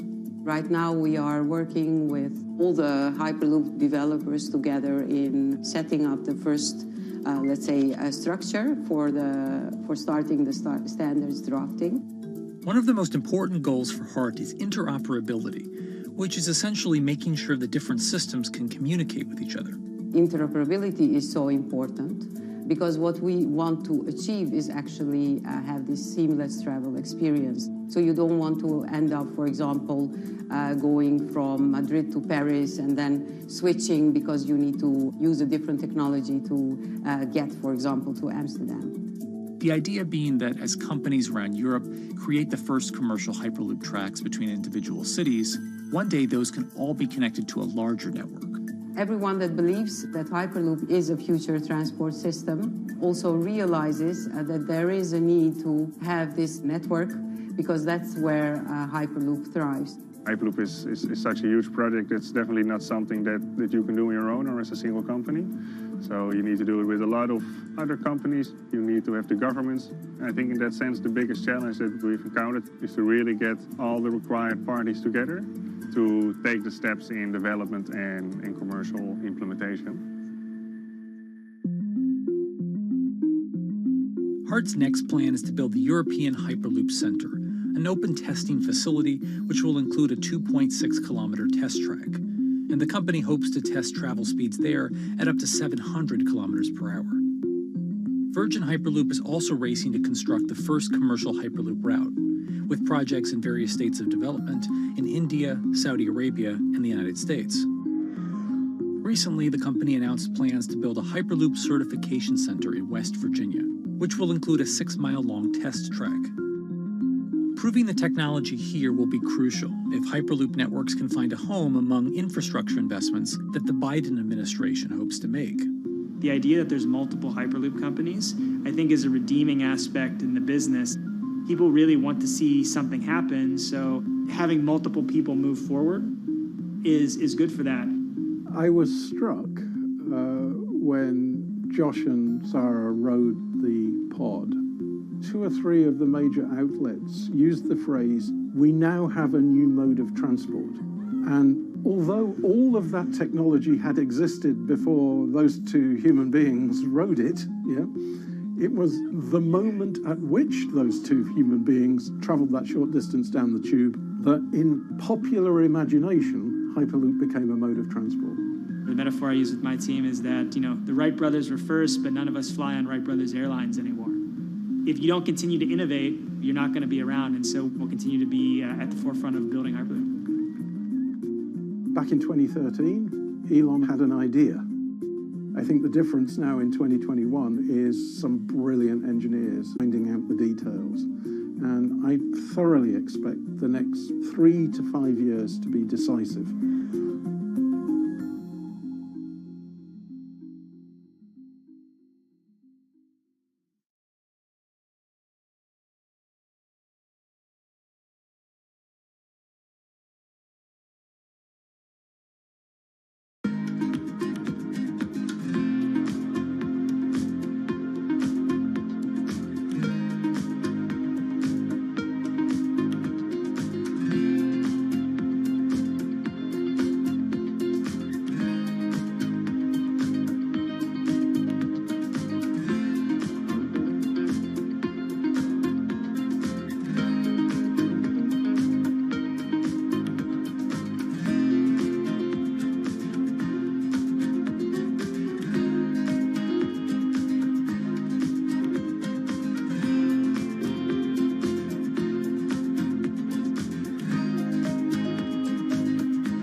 This week, how hydrogen can transform our energy usage.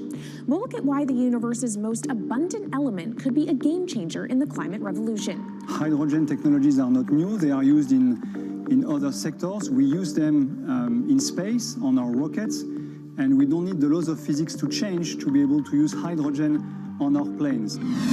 From iron ore to green hydrogen, one of Australia's richest men tells us about his pivot to sustainable energy. Let's take action.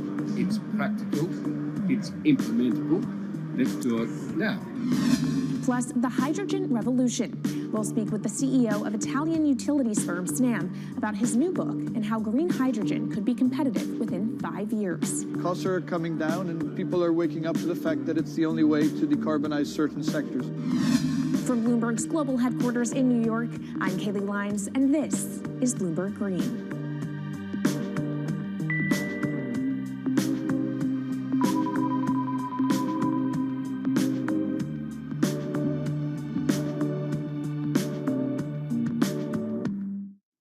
It's a new year, so here at Bloomberg Green, we're highlighting new solutions in the fight against climate change. And one of those is as old as the universe itself, hydrogen. It's the simplest element around, but could well be a game changer when it comes to turning around our dependence on fossil fuels. Today, hydrogen is used in the chemicals industry to produce petroleum products. It's also starting to be used in steel production, an industry under a lot of pressure to decarbonize. But it has far more uses as well, from powering cars to heating our homes. And Bloomberg New Energy Finance sees a seismic shift in the sector in the next 10 years as green hydrogen squeezes out dirtier alternatives. So-called gray hydrogen dominates today. But as renewable electricity gets cheaper and more accessible, so will green hydrogen. In this week's edition of Bloomberg Green, we'll explore what this push into hydrogen means for tackling climate change. We'll hear from Australian billionaire Twiggy Forrest about his pivot from iron ore to hydrogen, and we'll also speak with the CEO of Italian utility company Snam about his book, The Hydrogen Revolution. But first, what are we using hydrogen for? And why does it actually matter? Christine Lee Edwards explains. Hydrogen, the most plentiful element in the universe. On Earth, we find it mostly bonded to oxygen in the form of water, or in other gases known as hydrocarbons. Hydrogen gas, H2, burns hot and clean, making it an attractive tool in the race to net zero. But isolating hydrogen from other elements is no easy task. Today, the cheapest way to do this is via chemical processes that break up natural gas. This releases a lot of carbon dioxide. Another method is to use electricity to split water molecules in a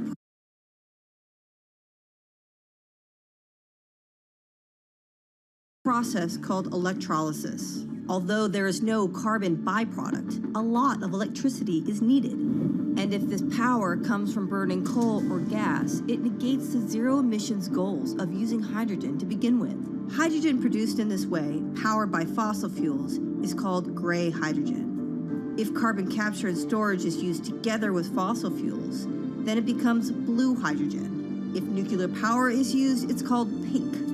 And finally, green hydrogen is when it's produced via electrolysis and powered from renewable sources. This method is considered emissions-free. It's predicted that by the early 2030s, H2 made from renewables will be cheaper than that made from fossil fuels. But that hinges on the cost of electrolysis declining, which will be achieved through larger projects and an expansion of manufacturing. To be clear, vast amounts of H2 are already used today. Global production in 2018 totaled 117 million metric tons. This hydrogen is mostly used for its chemical properties, not as a source of energy, and very little of it is clean. Some sectors like steel could start using hydrogen for these chemical properties, replacing coal.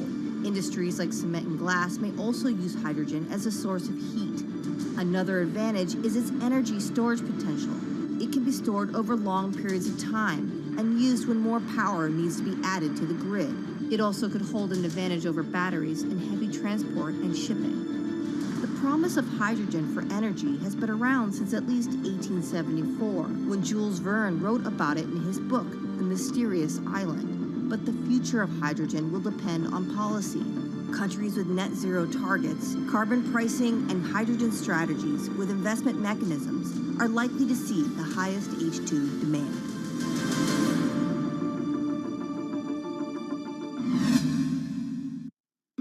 That was Bloomberg's Christine Lee Edwards explaining what hydrogen means for the energy transition.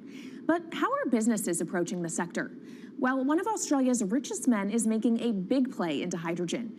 Andrew Forrest, better known as Twiggy, made his fortune from iron ore, being the chairman, former CEO, and major shareholder in Fortescue Metals, one of the world's biggest miners. But after having made over $10 billion in profit from the metal in the last fiscal year, Twiggy wants to transform Fortescue into a clean energy company. He's been scouring the planet in search of investment opportunities in hydrogen and renewables. The firm plans to allocate up to 10% of its annual profits for green energy investments and is exploring projects across the globe, from Indonesia to Argentina. Francine Lacqua caught up with Twiggy Forrest. There's only one type of clean hydrogen, all the rest is dirty. Yeah. That is green. If you just say green hydrogen is clean, the rest is dirty, then you've actually nailed it. And, you know, anyone else who produces any other rubbish, any other argument, just look them in the eye and say, why is global warming accelerating if anything you're saying is true? And then you'll know, actually, it's greenwashing. Yeah, but there's a lot of greenwashing because I keep on being told it's a transition. We can't just, make the transition at a click of a finger. So what are we doing wrong? What can we do better? I don't remember the personal computer having to transition the typewriter. I really don't remember that. I don't remember the smartphone having to transition the pocket calculator and the old landline.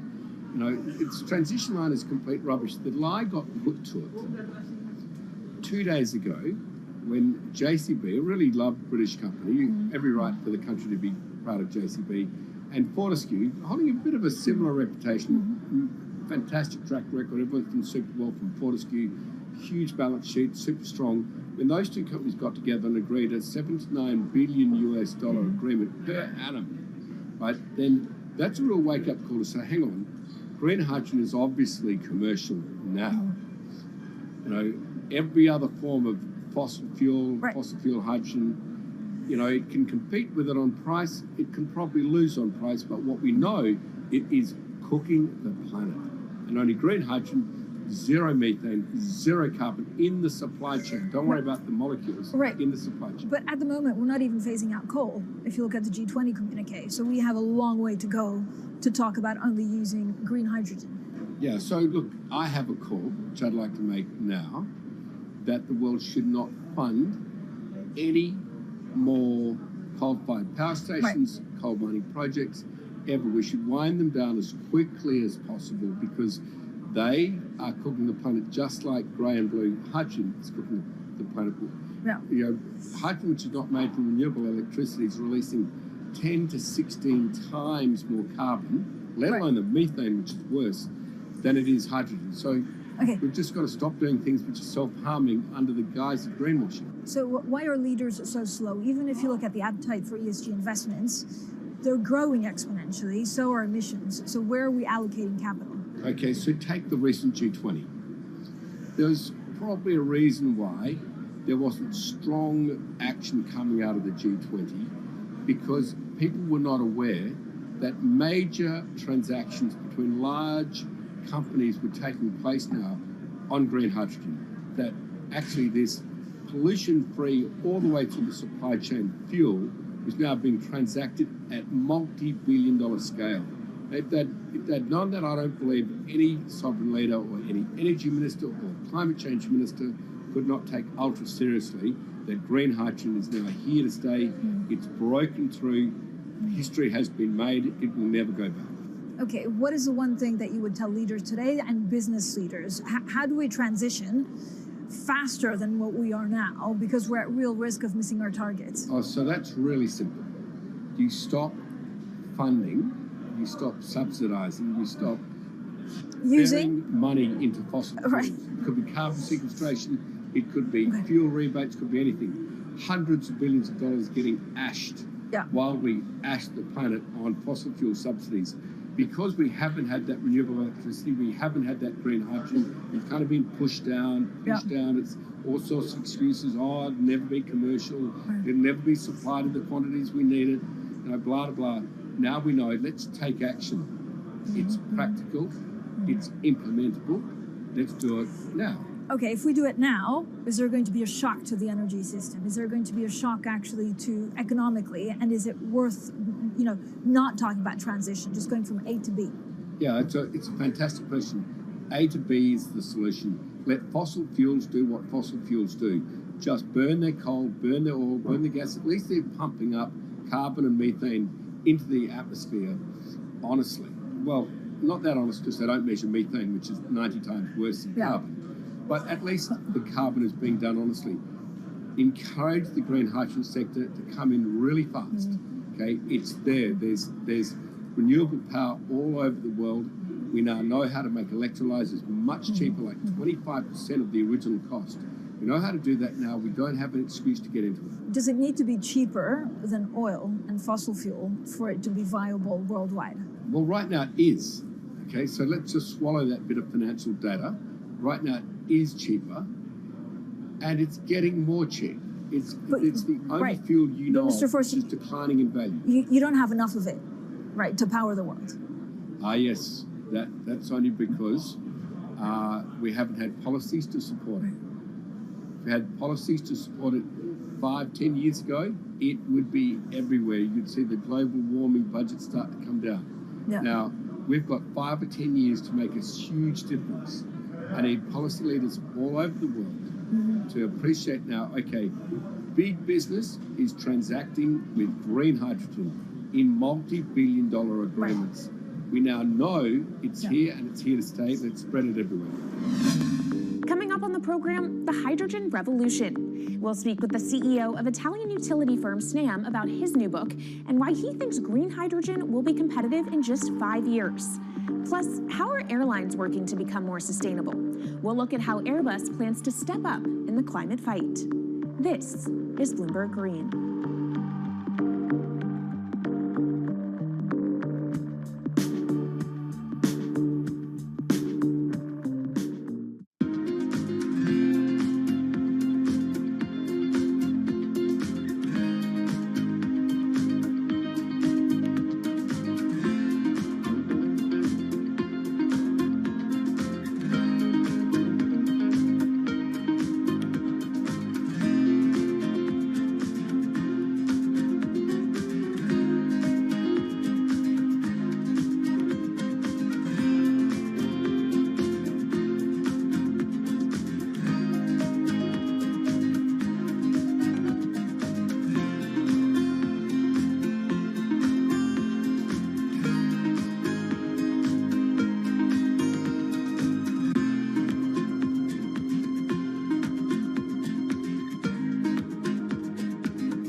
Bloomberg's World Headquarters in New York, I'm Kaylee Lines, and this is Bloomberg Green.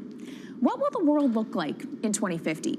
Will global temperatures have stabilized, electric vehicles be abundant, and solar and wind power homes around the world? According to Marco Alvera, the CEO of Italian energy company Snam, that vision of the future could be a reality. And he says that hydrogen will pave its way. As he tells it in his new book, The Hydrogen Revolution, Alvera's moment of reckoning came in November 2018 when he tasked the Snam Scenarios team with studying how Europe could reduce its CO2 emissions to zero by 2050. Looking through the results of the study, Alvera said he was struck by how much hydrogen was in Europe's energy mix by that year. Beyond the abundance of hydrogen, the Snam model also predicted that it would be the cheapest form of decarbonized energy for many sectors, and that it could be cheaper than today's prices for oil, coal, and nuclear power. Our Maria Tadeo spoke with Alvera at COP26. It's happening all very fast. We see the cost of hydrogen coming down a lot. Hydrogen will play a big role in the energy mix. I don't know if it's going to be 15 or 25% of a fully decarbonized energy system, but it's going to be big. Costs are coming down, and people are waking up to the fact that it's the only way to decarbonize certain sectors, the so-called hard-to-abate sectors. And you say it's the only way and the costs are coming down. Where do you see prices moving? Because a lot of the reticence at times has to do with the pricing, that some argue, well, it's still not the cheapest option on the market. So when I was first working in hydrogen in 2004, it was costing $1,000 per megawatt hour. 2010, $600. Today, $100, and we see it going down to $50 in 5 years' time, and to going down to $25 per megawatt hour in the next 10 years or so, which is a quarter of where it is today. That's really because renewable energy, and we're talking green hydrogen here, renewable energy costs are falling, but the cost of making the electrolyzer, which is the kit that you use to convert solar or wind energy and water into hydrogen, the cost of this kit is falling a lot because it doesn't really exist on an industrial scale. So as we build up capacity, we industrialize it, we standardize it, and we squeeze costs out. That's really the cost trajectory. And for that, of course, you need demand, however, for governments and also institutions to kind of buy into this idea that it is the future and we want to invest and create infrastructure. What are they telling you? When you speak to governments, when you speak to officials, are they keen on this? They're very keen. So the Department of Energy shares our view in the States of getting to below $1 a kilo, which is $25 a megawatt hour.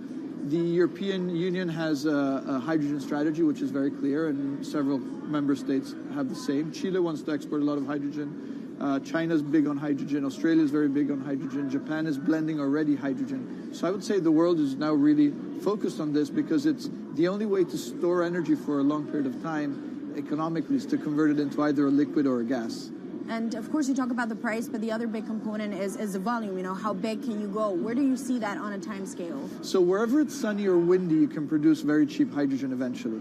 And so compared to oil and gas, which are concentrated in few parts of the world, it's going to be very democratic from that point of view. So every sunny place, every desert, every ocean wind can be turned into hydrogen that we can put on ships, in pipes, and really start trading it around the world. So it's going to happen a lot faster than a lot of people think. So, and when you say a lot faster, what is that in time? As I said, $50, which is essentially oil parity within 5 years.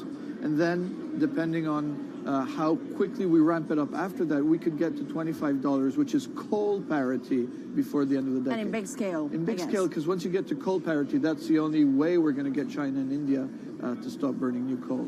We have businesses in China and in India, and I see a lot of hydrogen development, a lot of renewable development in both countries. The India announcement was incredibly strong on 2030. Some people were upset about the 2017 net zero deadline, but when it comes to 30, he announced a big, big commitment to get to 50% renewables. Were you surprised by it? I was surprised that they would make it so explicit, and even the net zero is a big thing for them. And so I think it will happen faster than 2070 because of the falling cost of renewable and hydrogen. India's burning 80 gigawatt of oil, of diesel, to keep the lights on. So there's an immediate opportunity there, and we're very interested in working in that country. And with regards to China, perhaps the fact that we haven't really seen them active, I guess the diplomats are working on this, but we haven't really seen the leadership. It's going to be technology, it's going to be industry. I think China has committed to a net zero, which is very important. At the G20, China was clearly behind the 1.5 degrees. So I think a lot has been achieved between the G20 and COP. And I think what's really important is to see in the coming years how quick it's in our hands to make part of this happen in 5 years, or it could otherwise happen in 15, 20 years. It's about building the project. The capital is there. We saw how many trillions of dollars are already committed. What's missing is really the projects, and that's where companies like us step in. Marco Alvera, CEO of SNAM there, speaking with our Maria Tadeo. Let's turn now to the aviation industry. It's a big contributor to global greenhouse gas emissions, and it's under pressure to change that. In October, the International Air Transport Association, a trade body representing airlines, approved a target of achieving net zero emissions by 2050. To achieve that, many airlines in the US and Europe are looking to buy sustainable aviation fuel made from renewable sources like used vegetable oil. Initiatives like these are pushing plane makers to come up with some radical new aircraft that will eventually cater to our growing appetite for travel without hurting the environment. We took a look at how Airbus, the world's #2 aircraft manufacturer, is stepping up to the challenge. How long until we can fly emission-free? Airbus says it's more confident by the day it can be done by its 2035 target. Airbus's CEO spoke about its ambitions for hydrogen-powered planes at the company's summit in France. The physics works. Hydrogen technologies are not new. They are used in other sectors. We use them in space on our rockets, and we don't need the laws of physics to change to be able to use hydrogen on our planes. So every day we become more confident, but we think we need to have a plane, we need to have the right fuels, the hydrogen available in the right quantity at the right place at the right time, and we need the regulations to be ready. So we really need the work and the collaboration of many people around the globe to make it happen on time. But it could be a long wait until green passenger jets go mainstream. Larger aircraft with more than 150 seats are not expected to feature globally until about 2050.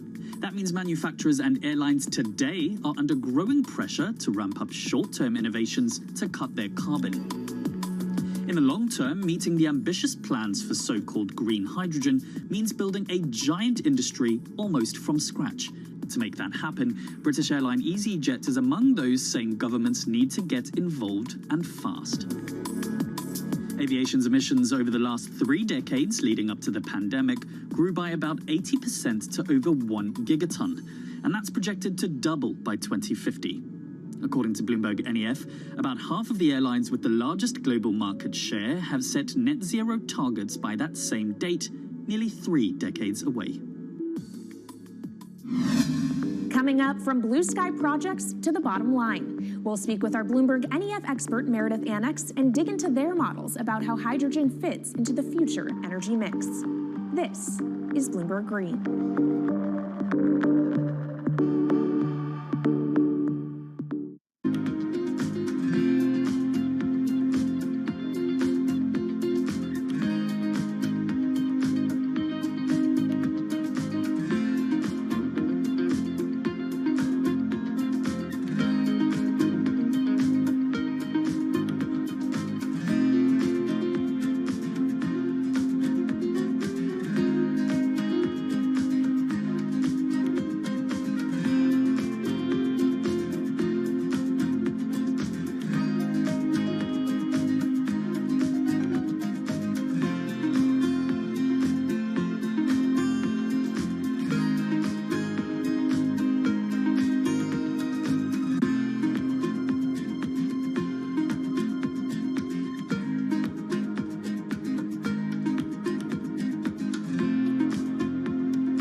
From Bloomberg's World Headquarters in New York, I'm Kaylee Lyons, and this is Bloomberg Green. Now let's bring in Meredith Annex, our Bloomberg NEF hydrogen specialist, to talk more about how hydrogen could change the energy landscape. So Meredith, what place do you think hydrogen is likely to have in the future energy mix globally? Hydrogen's this incredible solution for us as we look to decarbonize because it's a perfect solution in areas that are hard to electrify. So where we like to think about hydrogen playing a role, it's in things like heavy industry, especially where you need a feedstock as well as energy source, and in things like dispatchable power, long-haul transport, maybe even shipping and aviation. That sounds great that it can be used for such diverse industries. At the end of the day, though, how much is this going to cost? Well, that's the amazing thing about hydrogen, because depending on how you make it, it can actually see significant cost declines in the future. So when we're talking about clean hydrogen, we usually mean green hydrogen produced from renewable electricity. And in that case, your hydrogen is almost as cheap as the renewables that are used to make it. So if you're in a place with really good renewable resources, you'll be able to have cheaper hydrogen. But even in places with less good resources, we think that hydrogen can be cheaper than $1 per kilogram, which is the price of unabated hydrogen today, and around $8 per million BTUs for those who prefer to think in energy units. And that can be achieved anywhere in the world by 2050, we believe. All right, so let's talk about kind of the pros and cons list. I don't know where cost fits into that, but what are the advantages to hydrogen over other drawbacks?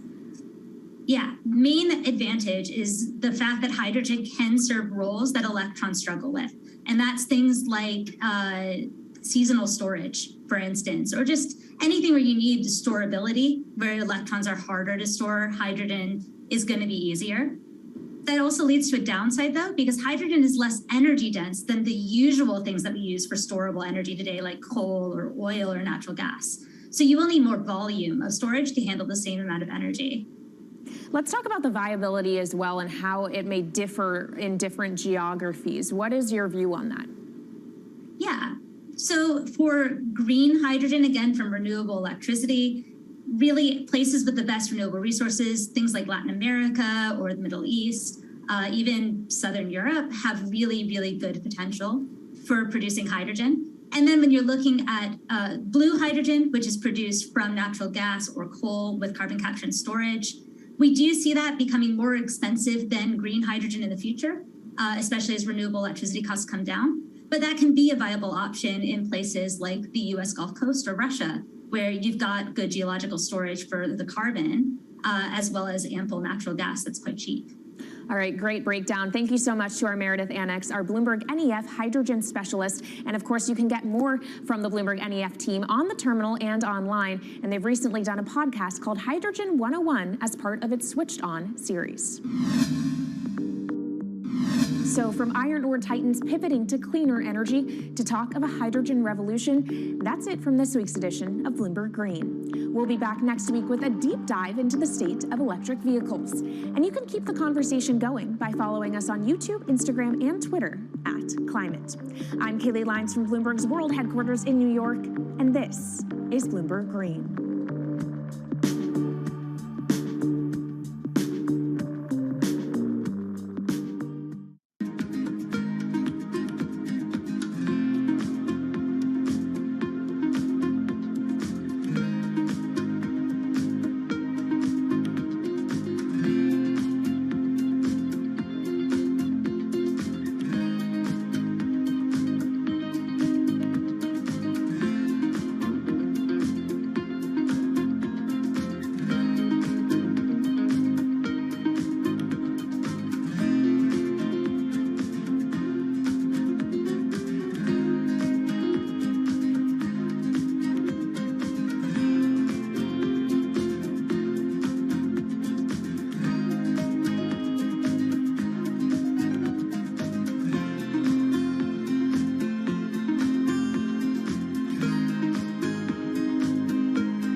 updates, headlines, and breaking news 24 hours a day at Bloomberg.com, the Bloomberg Business app, and at Bloomberg Quick Take. This is a Bloomberg Business Flash.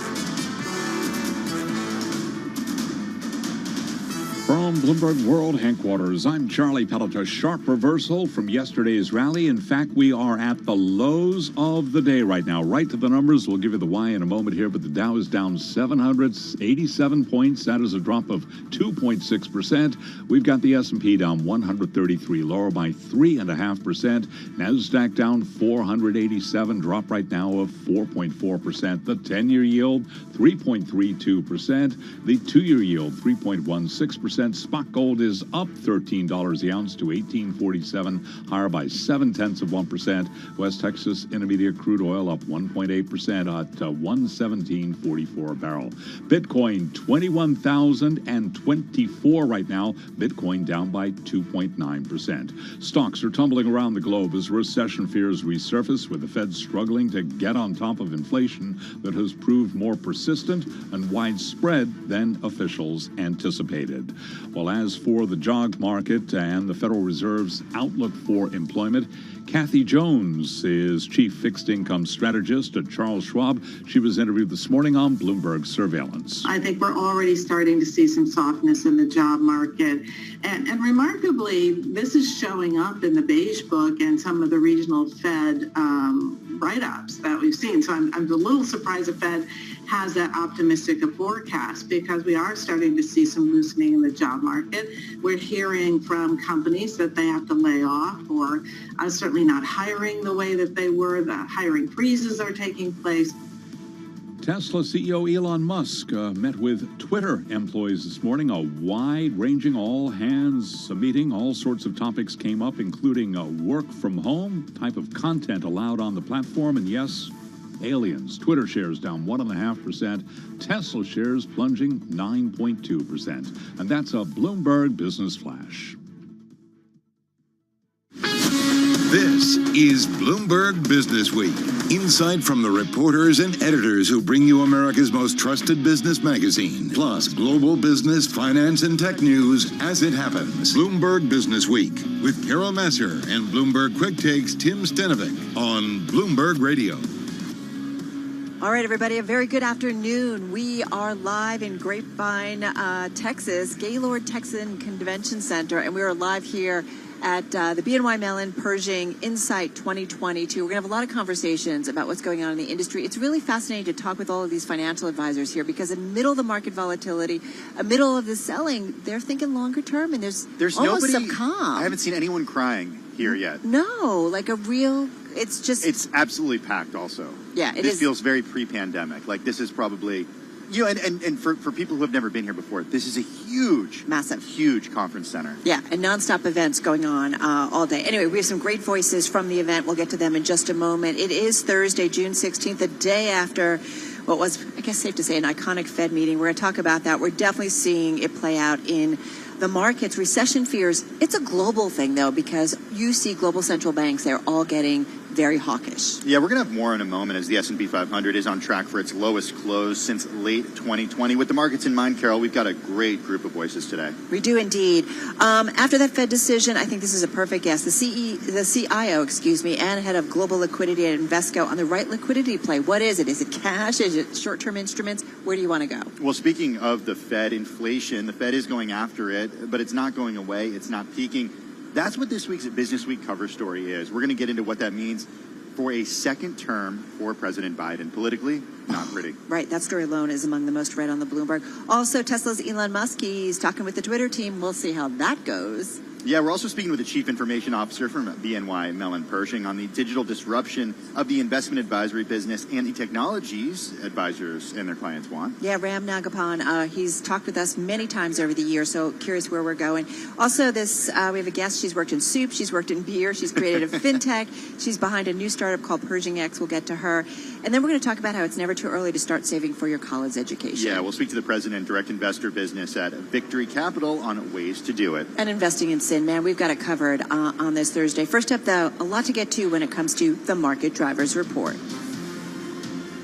And let's set your Business Week agenda on this Thursday. We're kicking it up a little bit. Kriti Gupta with us, markets correspondent at Bloomberg, back in our Interactive Brokers studio. Michael McKee, international economics and policy correspondent at Bloomberg News, on the phone in New York City. I kind of want to talk to you both right at the same time. But Kriti, I do want to talk to you. Talk to us what's going on in the market. Tim and I, we've been running around at this event and looking at the market selling. It does feel like we're getting closer and closer, perhaps, to capitulation. Perhaps closer to capitulation. How much of this, though, is simply people not participating in the market? That seems to be at least part of the story. We were just talking to Chris Murphy, the co-head of derivatives over at Susquehanna, and that's kind of what he said. He said this isn't necessarily people actively selling. This is just people not buying, kind of letting the floor fall out from underneath them. And that's really where you have to put this into some context here. We did see a rally into the 75 basis points.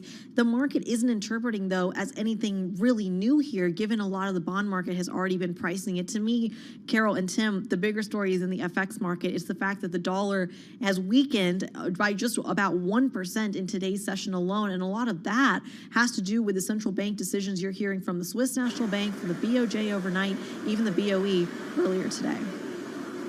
I thought higher rates usually mean a stronger dollar. In theory, until you have the euro, for example, or the Swiss National Bank front-running the ECB, and essentially all these traders saying that, well, the ECB, they're going to hike next, they're going to hike big, and those bets are ramping up the euro, weighing on the dollar. All right, Mike McKee, come on in here because you were in Washington, D.C. yesterday. We saw your question to Fed Chair Jay Powell. I'm wondering what changed, though, from yesterday to today, because we saw a rally during that press conference, and we closed higher. And then overnight, things got pretty ugly. What's going on? Well, basically, the Fed chairman said there's a very good chance we're going to have a recession. Not in so many words, but by saying how tough it was for the Fed to be able to combat higher inflation that is caused by supply-side shortages, by food and energy problems. And I think traders